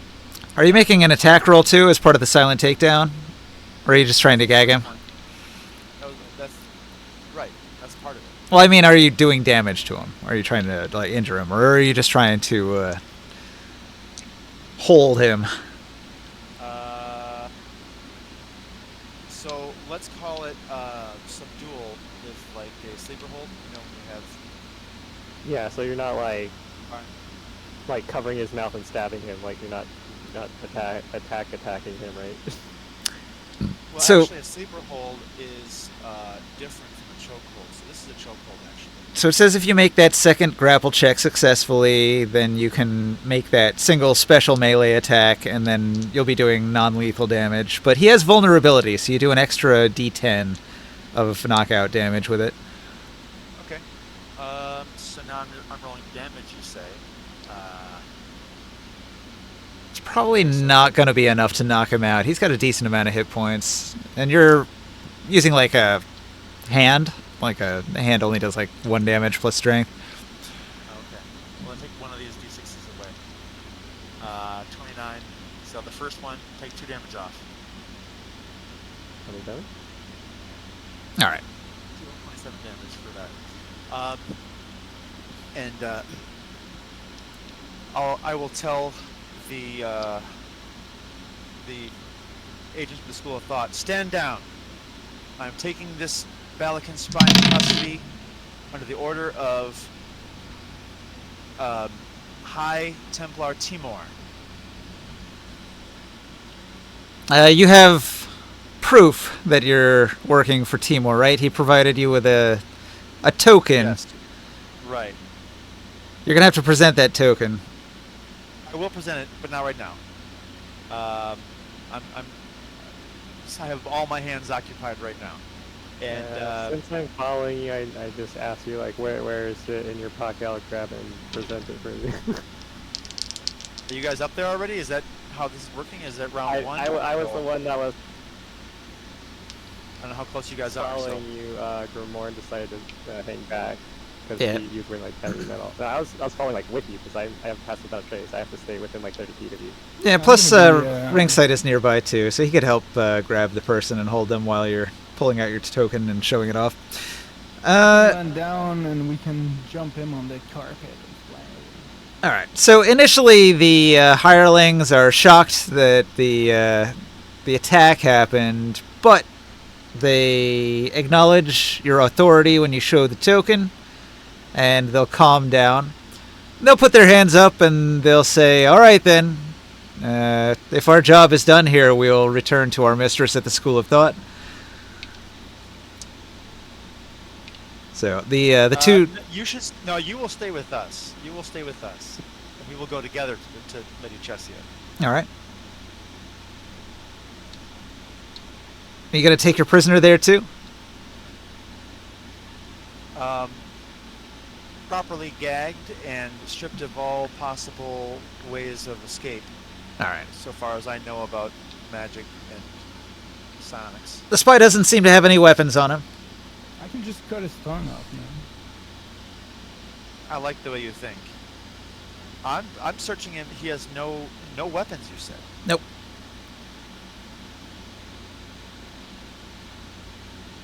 He was probably very confident in his sneaking in No, and out. this isn't him then. This can't be him. This may be just some revered noble or agent of some kind. Oh, it's definitely him. He is the one that you've been tracking. This is the Shadow of Balak? Yeah, What? that's the Balakan spy, but he doesn't use weapons. He's a diplomat. He's a spy. He's like a bard. He's infiltrating. Okay. When yeah, when Ringside comes back, I want him to dive into his head. But Oh shit! that'll have to be something that happens later, I suppose. So, I might lose electricity. Like the fucking house shaked with this like. oh wow. Wow. So, we will take.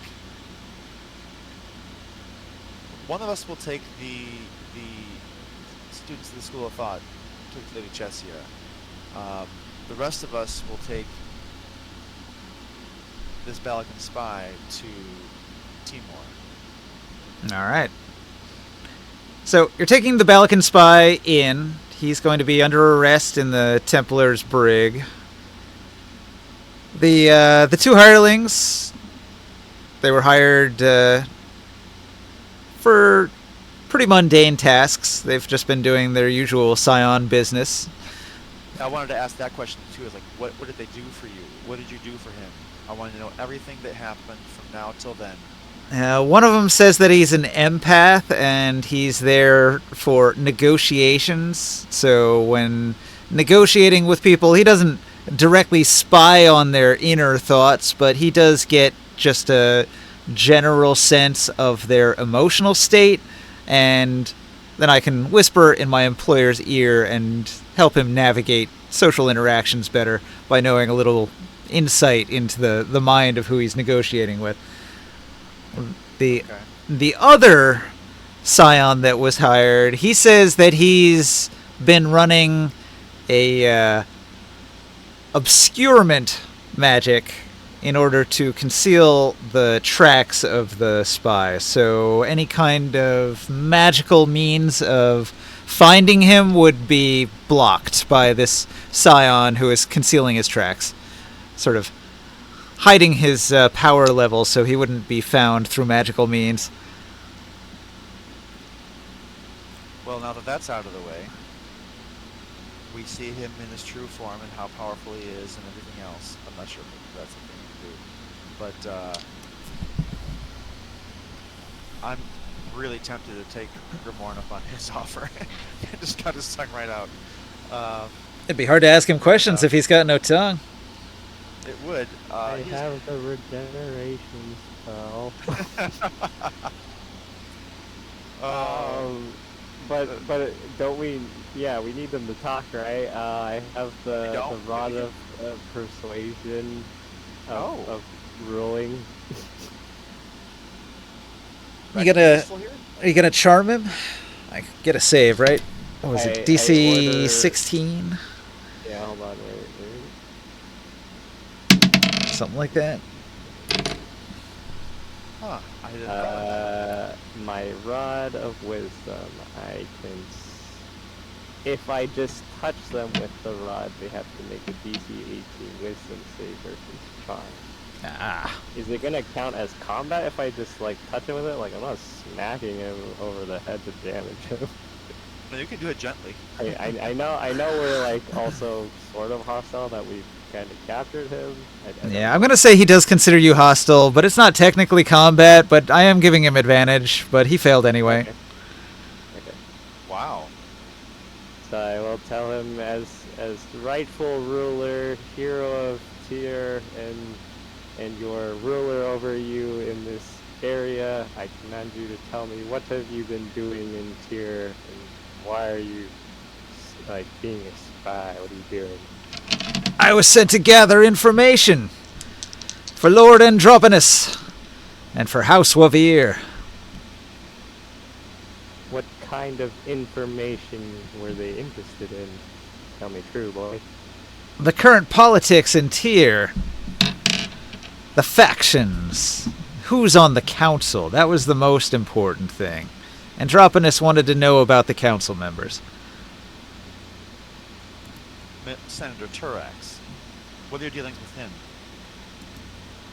Senator Turax is quite wealthy. House Wavir has done much business with him.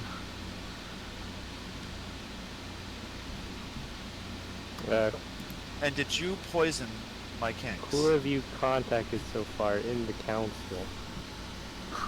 He chuckles. He says, "Of course I poisoned your kanks. I'm a master poisoner."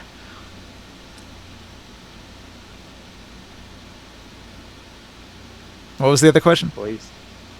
I asked him which of the senators had he already talked with.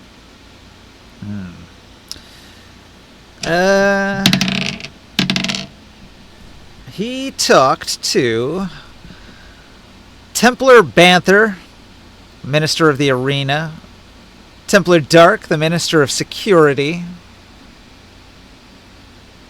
and Flynn, the weaponsmith. And what did you gain from these conversations with them?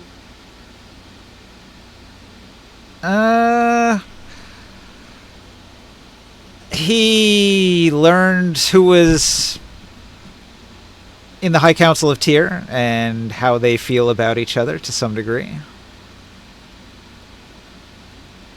He gained insight on the factions. Then why, if this is just an intelligence gathering run, did you poison my kinks in an attack? I was paid to poison your kanks. Paid quite well, mind you.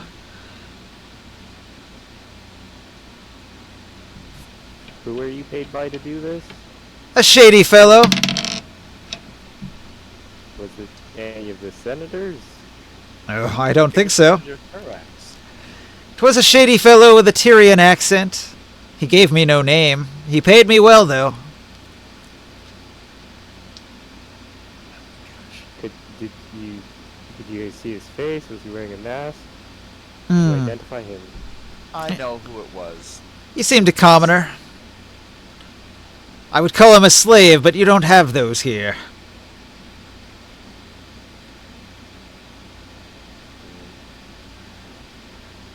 It is still a crime to be going around killing people's kings. How many of your kings did he kill, Owen?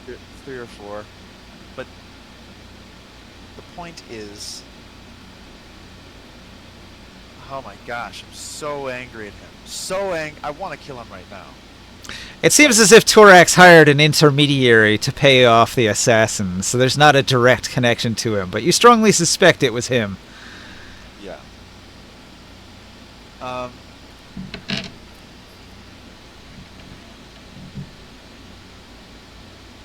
In terms of the above board thing, like the legal side of this, all we have is that he killed he poisoned some of my kinks, and that he was asking questions around. We Yeah. don't have that he's on a intent to murder and assassinate King Tiffany.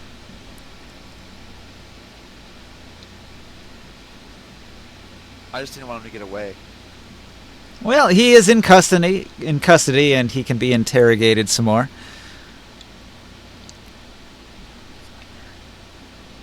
Yeah. You're gonna cut off his tongue now? Oh, is that what you meant by that? Good cop, bad cop, or in this case, good cop, barbecue cop. Yeah, I was thinking maybe we can present him to the eternal flame and see if he's one of ours.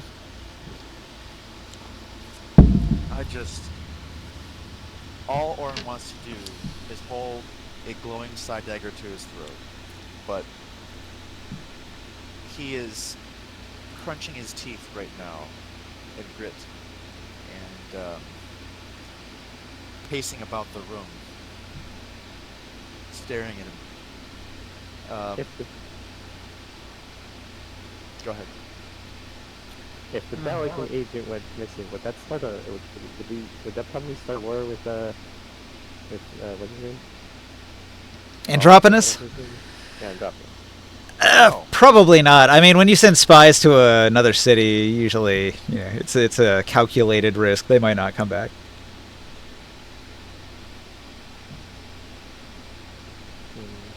Look, what is the punishment for killing 4 kinks in the city of Tyr? Pay a fine, probably. I'm so mad. Alright, it's my turn. Yes, please. I'm gonna rip his pants off.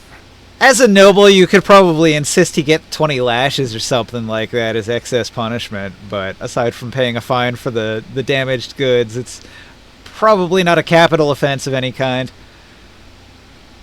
I'm gonna rip his pants off, Ninja. Yeah, I don't know where you're going with this, but go on. And then I'm gonna take a candle and put it What? next to his ball sack. What? And then I'm gonna use my little magical trick, and then I'm gonna start growing that flame, and that little candle will become bigger and get closer to his ball sack. Yeah.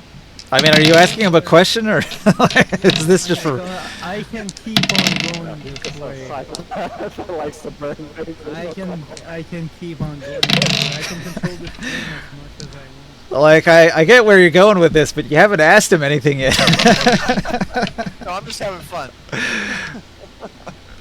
Oh my god. You gotta start talking now. He did. He was charmed. He was talking. I'm sure there's something that he hasn't said yet. Screaming out, Yeah, anything. I know, what do you want? He's probably going to be saying, House Wavir won't stand for this. Do you know how important I am? The Shrine of Flames?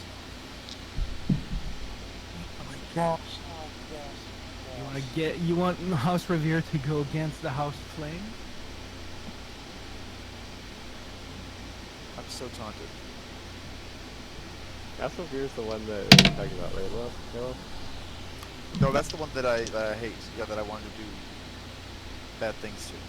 But, He's saying he has a measure of diplomatic immunity, and it's going to cause an incident with House Wavir, one of the important and wealthy merchant houses of Tyr. Yeah. wait, why If it does wasn't- House Agent have ties with the House of Fear? Well, House Wavir is from Balak. That's why he is a Balak agent with House Wavir. He came here as part of a merchant caravan from House Wavir from Balak.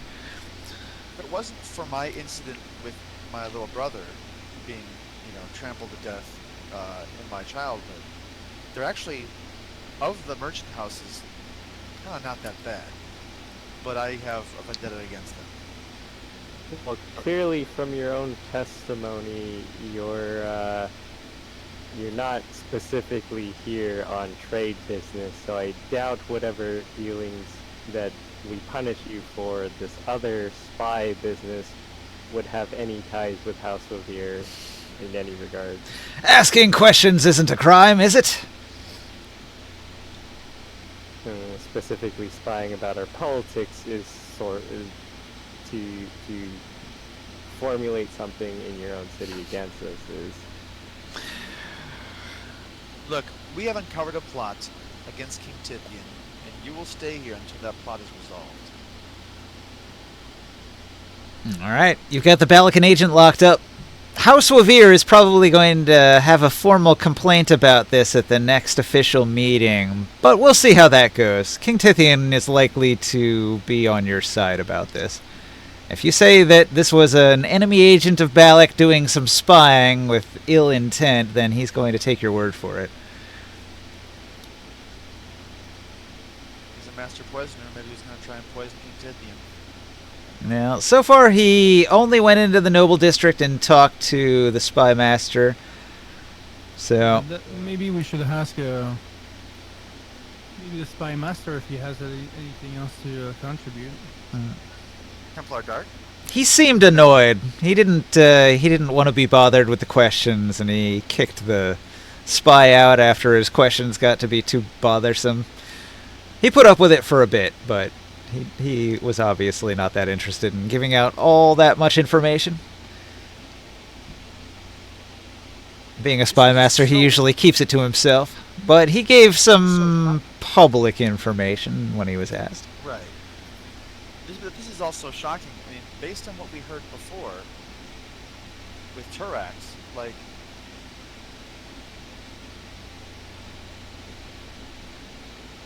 he was making big moves, seeking this out. I mean, we know that he was working with the Belican spy, sometimes directly, sometimes not. The original money that got paid to poison my tanks maybe was done for the intermediary, but Turax was definitely... I followed his trail out there into that bar. So, I don't know. This could be laying the groundwork for future operations. The assassination could still be planned, but for a future time. I command the Belican agent to give the money that he was paid to Oren here for repayment of his killed mates as punishment. Alright, you receive 25 gold pieces. In a small pouch. It's made out of some sort of white fur. Clar, maybe? I'll write that down. How would a freaking commoner have this much money?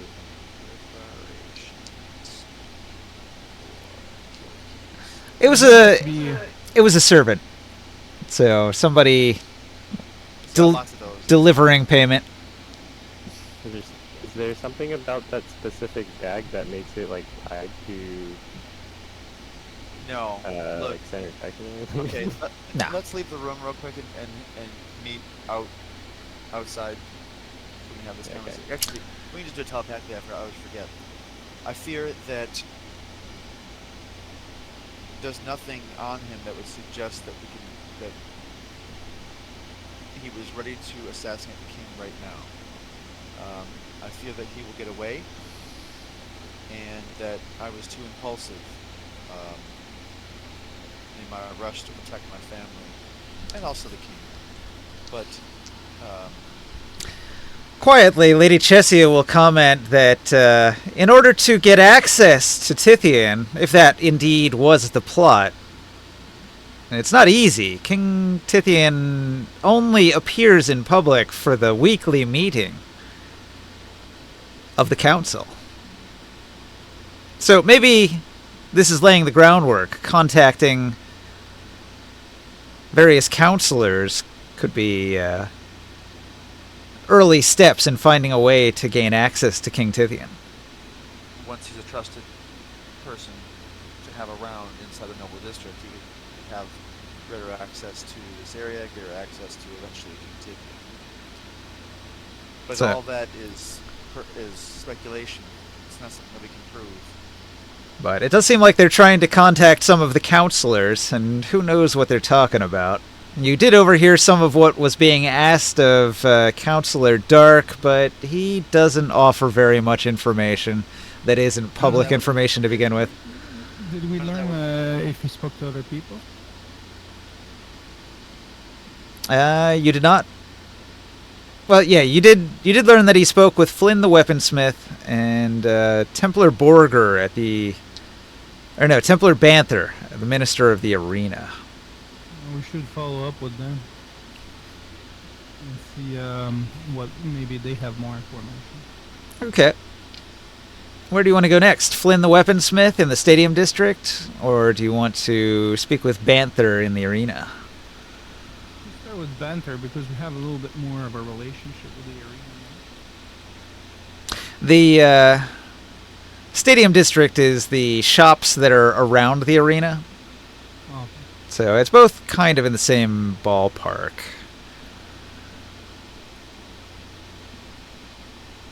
Alright, so you first go to speak with the minister of the arena.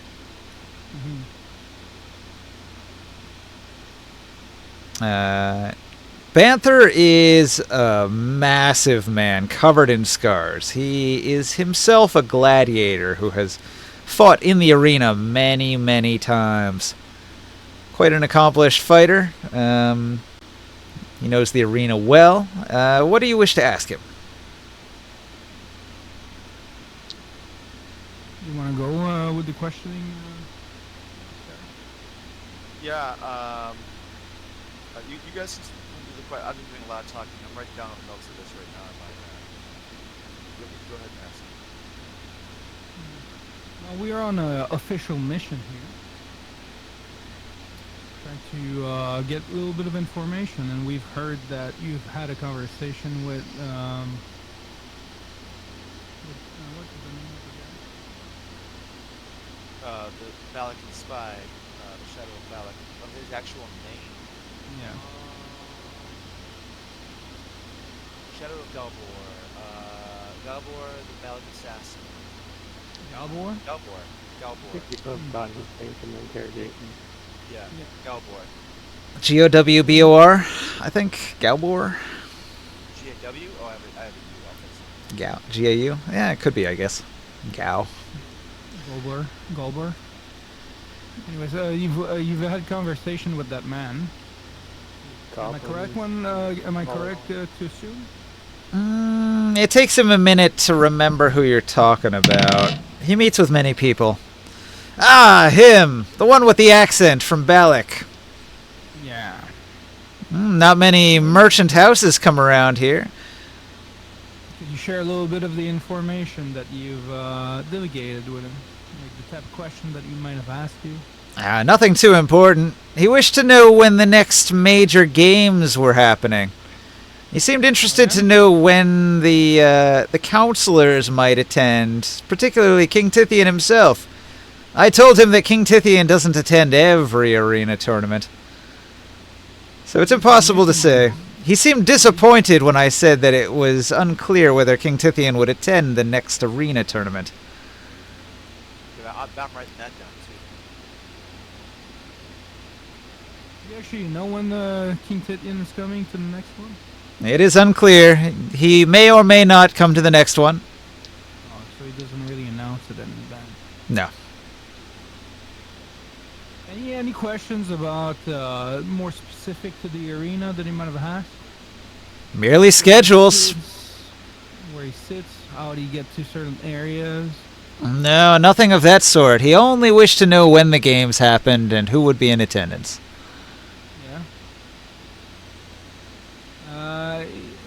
Did he have any conversation with any other people in this area? He had two men with him. They whispered to each other several times.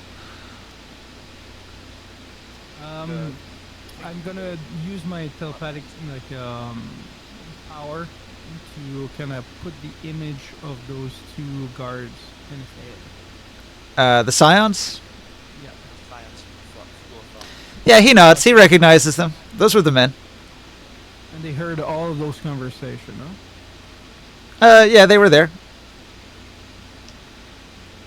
And I asked, like, through our mind, have you guys questioned those two? We did. We walked with them. We took them back to the HSIA. And We're they basically asking what their explained- purpose was with him, right? Yeah, they were each doing a job. One of them was an empath that was reading the emotional state of the High Templar Dark during the meeting, and the other one was doing a spell to conceal the location of the spy so that he couldn't be tracked using magical means. So that's why it was kind of hard to find, huh? Yes. But they would have been there for all those conversations. They were. So I don't know. Maybe They're there's certain things that the Corroborate the story. They're witnesses that corroborate Are the those story. two also from Balak? No. No, they're from Tyr. They work for Jessia. Yep, they're just psionic hirelings that were just doing a job. So, Oh, I'm getting thunder here too. Okay. I think I don't know. I don't really have more questions for you, but thank you for your collaboration. He nods. He hands you a flyer for the next arena tournament that's coming up in 3 months. And he says, "I hope you will attend. Some famous heroes such as yourself in attendance would surely draw a crowd. Will your giant friend be participating this time?" Most likely. He loves that. He loves the attention. That's for sure. if he is in control of safety and security with Kentucky, like, he could change where the nobles in Kentucky would be seated, that might help out. There's a box, Calyx box, where he observes the arena tournaments from. The king would definitely be in the king's box looking down on it from a throne, so it's well known exactly where he would be during the event. Then we can't change that. Okay. Well, can't think of anything else. But we do have that other person we can go and talk to the. Okay, I tell you Flynn to, the telepathize. weaponsmith. The weapons. I tell you guys telepathically, like maybe if we do notify King Typhoon that if he does show up in some public forum, that maybe he has like a body double or something as a precaution or something like that. Well, yeah. So we can definitely have some kind of precautions like that. Yeah, you could warn him to be careful. Especially have a taster or two going through with all that. No, he already does have a poison taster. He's a little bit paranoid about things like that. It's interesting that a merchant house would get to that degree, though. Like, this But is not remember- just a merchant house. Has to do with like Balak directly. Right, but this is Senator Turax doing all of this. Senator Turax is the force behind all of this. Yeah, Merchant and he, houses yeah, are that's a true. weapon that gets used. And you can't fault me. I'm just making money. Well, you might want to take that one down because he probably like if am I wrong by saying that he probably just wants to take over, so it goes back to what it was before, and he can bring down the mages in the city. He does seem to be a fan of slavery and a hater of wizards. The two most well-known things about him. He's the one who was giving us a lot of trouble too when we were trying to get like all the troops for protecting the city, if I remember. Yeah. And the troops he gave you were not that great either. He's got all this money and all this power, but then his troops are, like, not well armored. He doesn't even care about them. But let's go to the armor, the blacksmith. Okay, so you leave the inner arena and you go out into the outskirts just outside the arena where all of the shops are set up, and that's the arena district. And there are tons of hawkers that are selling their wares. It's a little bit late at this point, but they're still out there trying to make money. And you find a shop, the weapons shop, where the blacksmith Flynn is crafting weapons that the gladiators are going to use in the arena. You can see the The racks are just covered with interesting weapons made of bone and wood, some metal. This is tier after all. There's iron and steel weapons here and there that are quite a bit more expensive in a higher place on the shelves. Flynn greets you and says, "Ah, heroes! Welcome, welcome. What can I do for you?" I'd like to show you something, Flynn. Something I found somewhere. And I out of my bag of holding, I take one piece of platinum out. A platinum coin. Oh, I'm gonna show him. What do you think of this metal? I've never seen such a metal. What is it? I don't know the name, but we found it in a... Can't really go too much into details, but quite the magical place. He rubs his bald head and says, "Gosh, something rarer than gold. Quite a valuable find." I wonder what we could do with something like He shrugs. "Too small to form a weapon out of it." that. Have you ever had a chance to talk with the forger at the Temple of Fire? Not much interest. No? If I told you he was a fire giant. I don't like giants. Flynn is a dwarf, by the way. They really don't like giants. I don't know if you're aware of that. Well, anyways, Flint, we have some questions. Some questions that are quite urgent and very important. Oh? Maybe you want to... Yeah. So there would have been a man from Balak that would have come here Aye. long ago. I know him well. Yeah. Yeah, what kind of relationship do you have with him?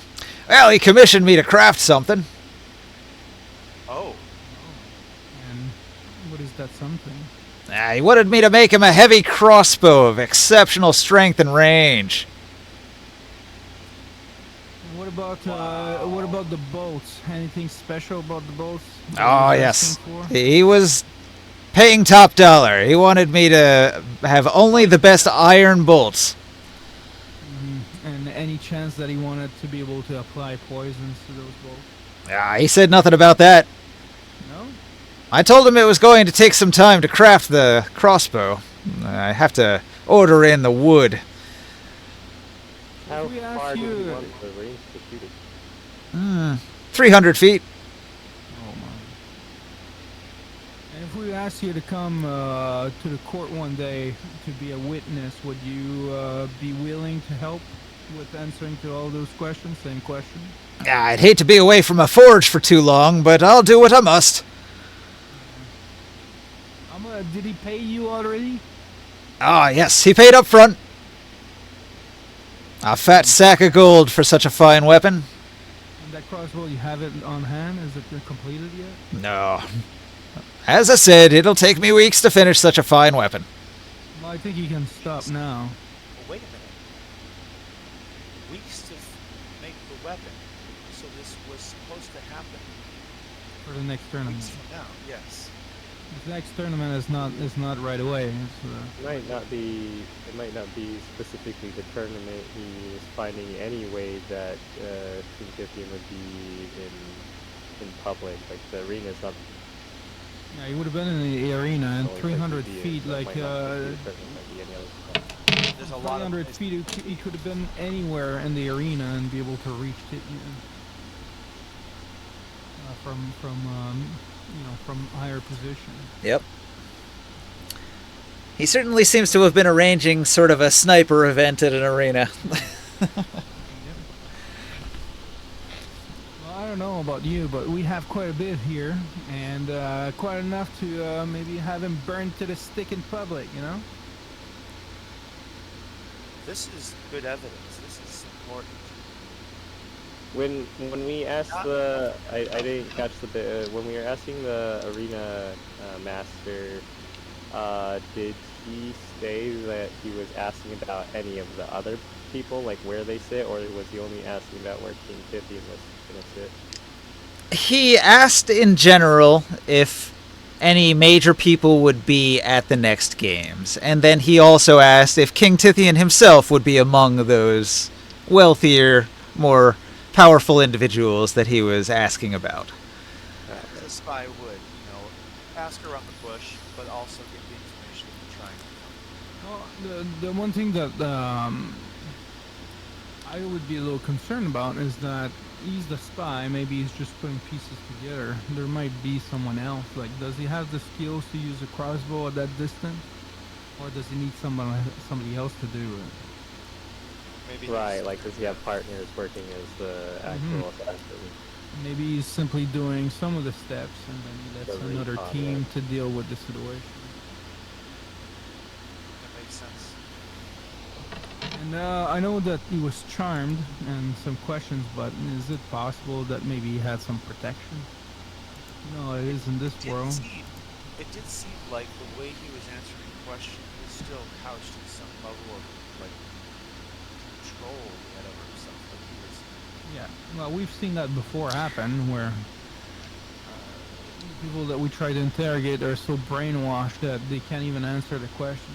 So he was charmed, and charm isn't complete domination, so he still has his personality, and so he will still, even though he considers you a friendly person to converse with, he might still hold some things back just because that's in his nature. I wish we would just burn his balls. Well, You're not just a friendly Rink's- person, like, he's yeah. a ruler. True, yeah. Rink's might be able to help us more when that time comes. Yeah, it's too bad he didn't show up. Do we have Zone of Truth or something like that? Grimorn can cast it if he memorizes it. Okay, maybe use that. Can we go and reinterrogate him again and put the zone of fruit on him? I mean, we left him where, like in a jail cell or what? You took him to the High Templar's office, and they put him in a sort of a brig that they have.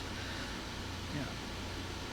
No, we have to make sure that he's protected and he's not gonna be released.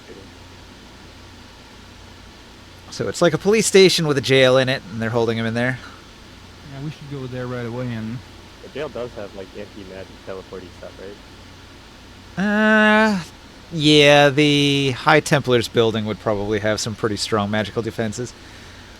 We should go and take a look on him.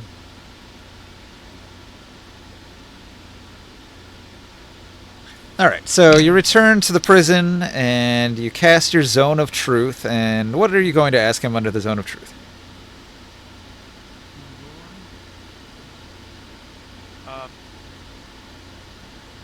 So he cast his own truth.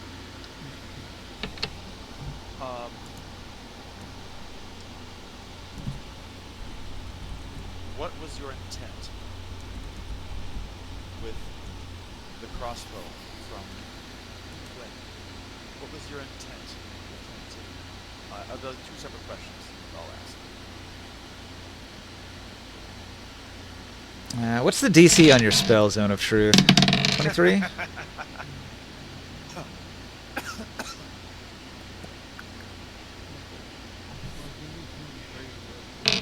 Alright, he fails. Okay, so he can't speak a deliberate lie, so what he says is that to kill a king, and then he clamps his mouth shut as if he's very upset that he just said that.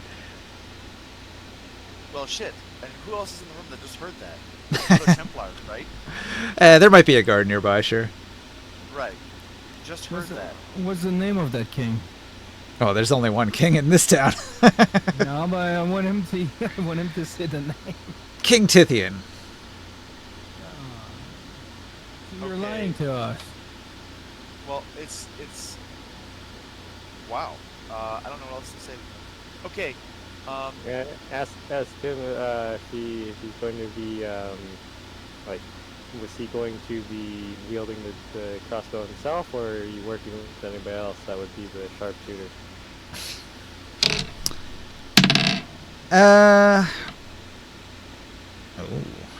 He tries to resist the Zone of Truth, but eventually his mouth pops open and he says, "I work alone." Okay. And then Oh, at least you don't go count anybody else. Wait, I've one Oh, last. I have one. I have one. And who is giving you that order and paying you for this? Wait, so he got no. Wait, he didn't. He got the money from an intermediary, but he did talk with No, Senator Turax. I thought So- that money was specifically for poisoning your Oh, tank, was wasn't it? I Or he also got more money. Okay, go ahead. for- Say your question. I'm sorry. Yeah, Ninja, I asked him that question. Yes, Senator Turax paid me to kill your kanks. And what about the crossbow and the killing the king? Androponus is quite displeased with Tyr's inability to send the proper slaves to Boris. He believes that by replacing your weak king with someone more amenable to our goals, we could get our 1,000 slaves per year.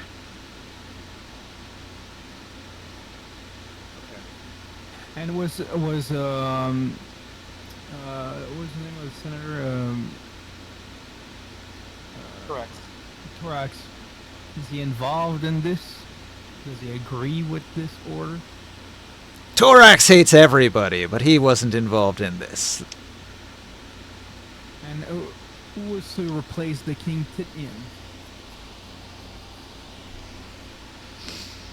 Well, he was unsure of that, which was part of his mission, to investigate the council and find out who was the most likely to take power afterwards. And this is all under the zone of truth. Yes, he cannot lie.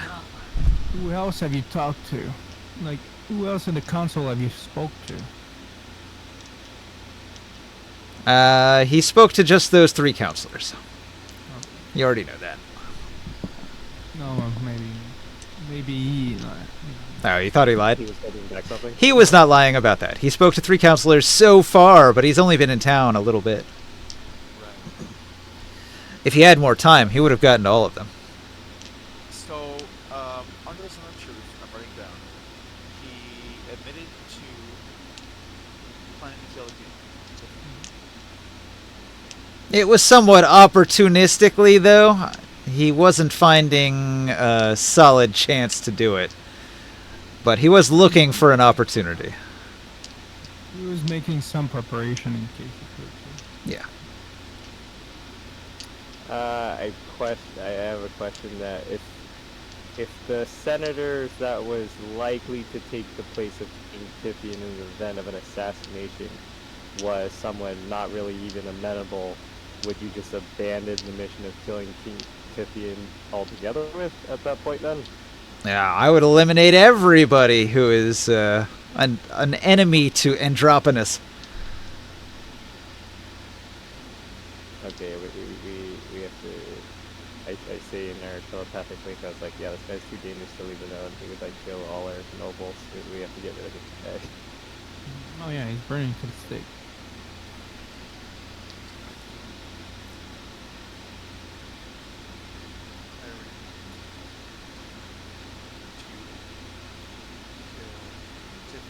So we are sure, isn't this, that Galbor was not hired by Turex to kill King Tiffany. No, just his own nation wants him to. Yeah, and then this an order from Balak, pretty much. Does seem to be a Balakan plot. No, not Balak from Andropolis. Androponus of Balak. Is the sorcerer king of Balak, yeah. Has he done anything else, do you think? Is there any other crimes that you've committed for anyone else in this city during this time? No, Did you jaywalk? he didn't have time. You poison is the armless kanks, and then the second thing is try to kill the king. Well, the price was right. He's paid very well. Killing kanks is beneath me, but yeah, if the money is good. I had free time. All right. I'm gonna call the guard. I'm gonna tell the guard, get your captain. All right. You bring Timur, the captain of the Templars, Yeah, or Zalkor. Zalkor, yeah, Zalkor is the captain of the guard. Yeah. This man just told us that he was planning on killing King Titian. And how he's going to do it, and we have witnesses here of the Templars in the room. He has paid someone to build him a weapon to be able to kill him at distance. Zalkor slams his mailed fist into his hand, his open palm, and he says, "Excellent job, heroes of Tyr, foiling an attempted assassination of our king. Good work."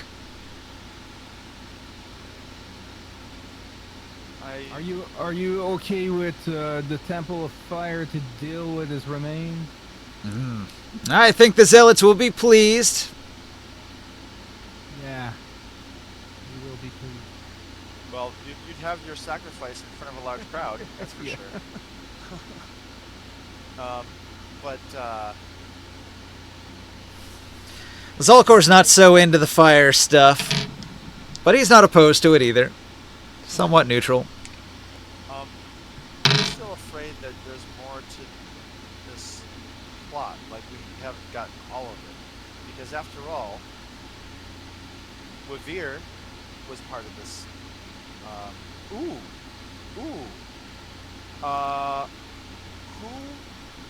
in House Wavir was part of this plot? Can we get some names? And I don't need you to produce actual names, but can you give us the names of those that were involved in House Wavir, this plot? The plot to kill King Gideon? Correct. They're just intermediaries. I don't know what you mean by involved. Well, that ordered him to do this, because he said He received his orders directly from Androponus. Oh wow. Well, okay then, never mind. Well, House Wavir is just convenient for him because he can go there and he's like an agent, so he can receive aid from House Wavir while he's in the city. It's like a safe house that he can visit. Getting paid quite well and just to kill a bunch of things. Yeah, somebody really doesn't like you, he jokes. Nobody pays that kind of money to kill Kanks.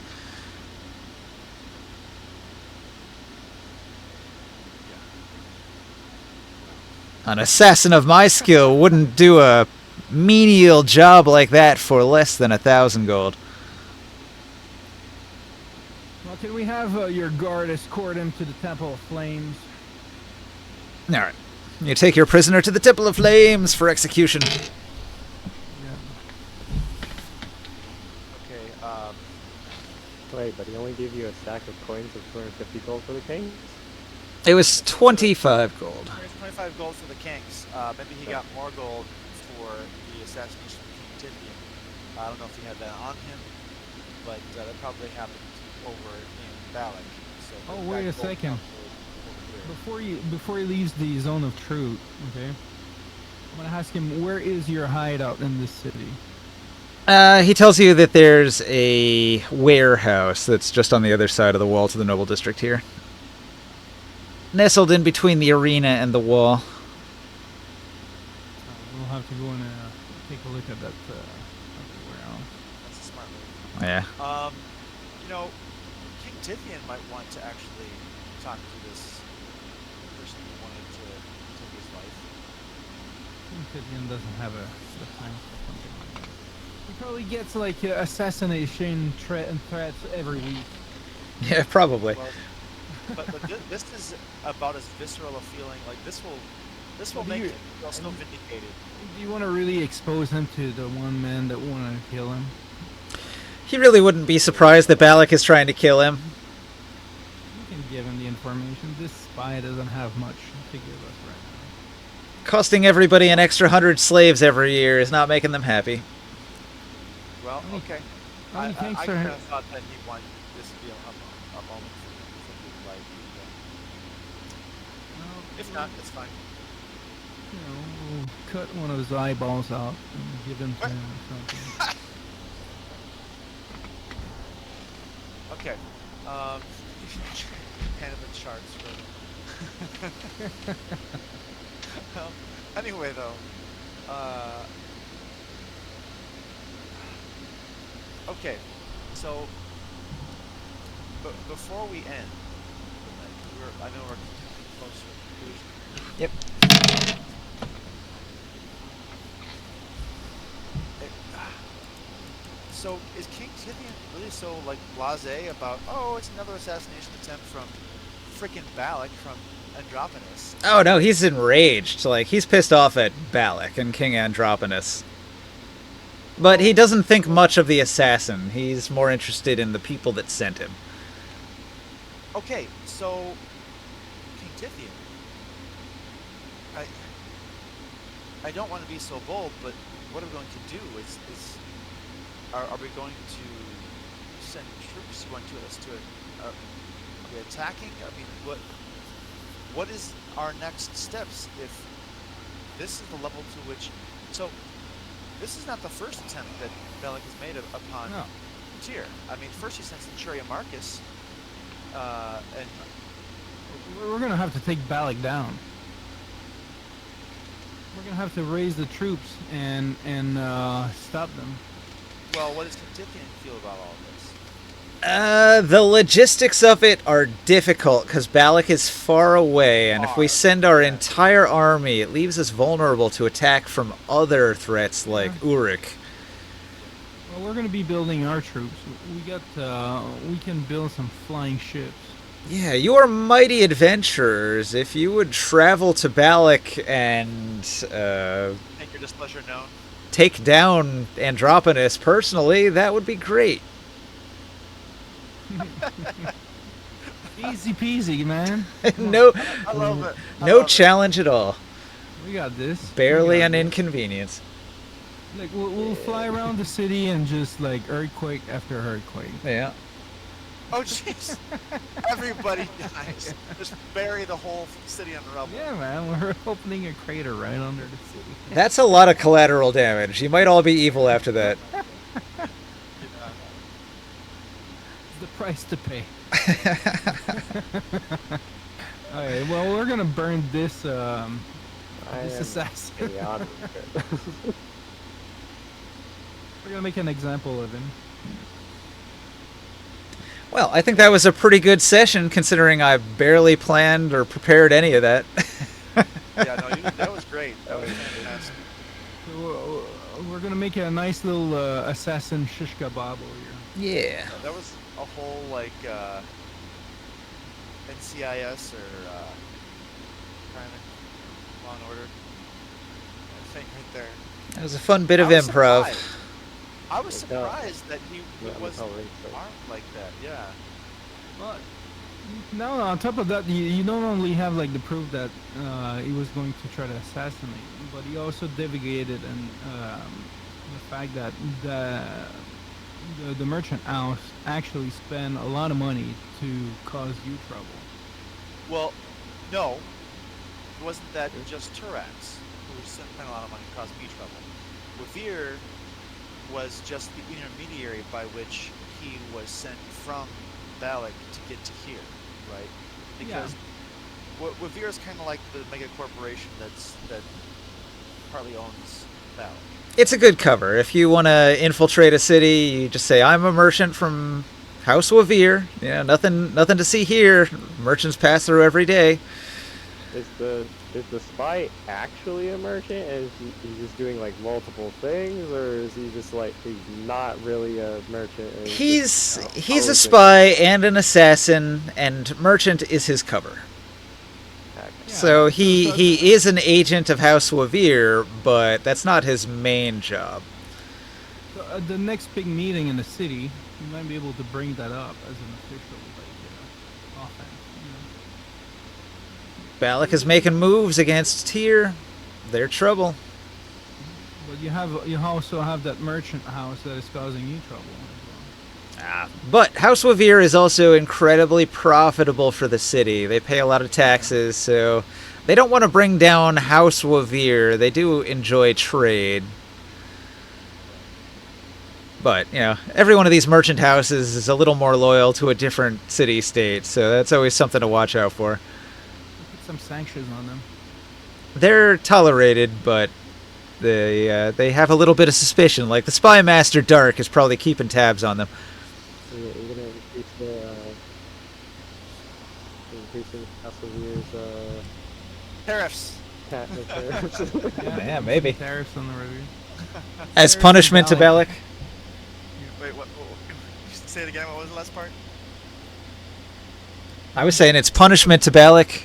Punishment to Bellic, yeah. They sent assassins will hurt them economically. Right. Alright, you can save the table. Good Nice, game. Great job, guys. Great job. Thanks for being here, everyone, except for Taro. I worked out the rest of the math for completing the wall, including like having a stone base on the ground so people will like dig under the wall and into the thing. Alright. How long is it going to take? It should take 140 days, and I was saying like if I work for 8 hours a day just using mold earth to excavate the ground to lay the stone wall as a flooring, so people can't dig in, that will take 75 days of work. And I don't know if I can use that. I wanted to like double that as a method of training druid assistants. Be like, here, you're gonna learn a cantrip for starting your work or your class transition, and have them learn with the cantrip. Alright. One thing I was thinking too, also Ninja, is like during that year of training people, I want to also study that book, the one about the fire spell explosion that doesn't make a like fireball that doesn't make a sound, Sure. and try to integrate it because you know, since it's not like a given, you know, it's coming from a magical book, it's probably something I would have to try to figure out. Well, generally the way I wanted it to happen is that you would have the book, and when you're memorizing your spells, you would be using the book to modify your fireball. So as long as you have it in your inventory, you can memorize the silent fireball instead of the regular one.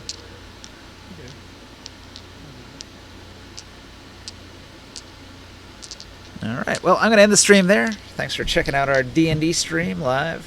Catch us again next week. Same bat time, same bat channel.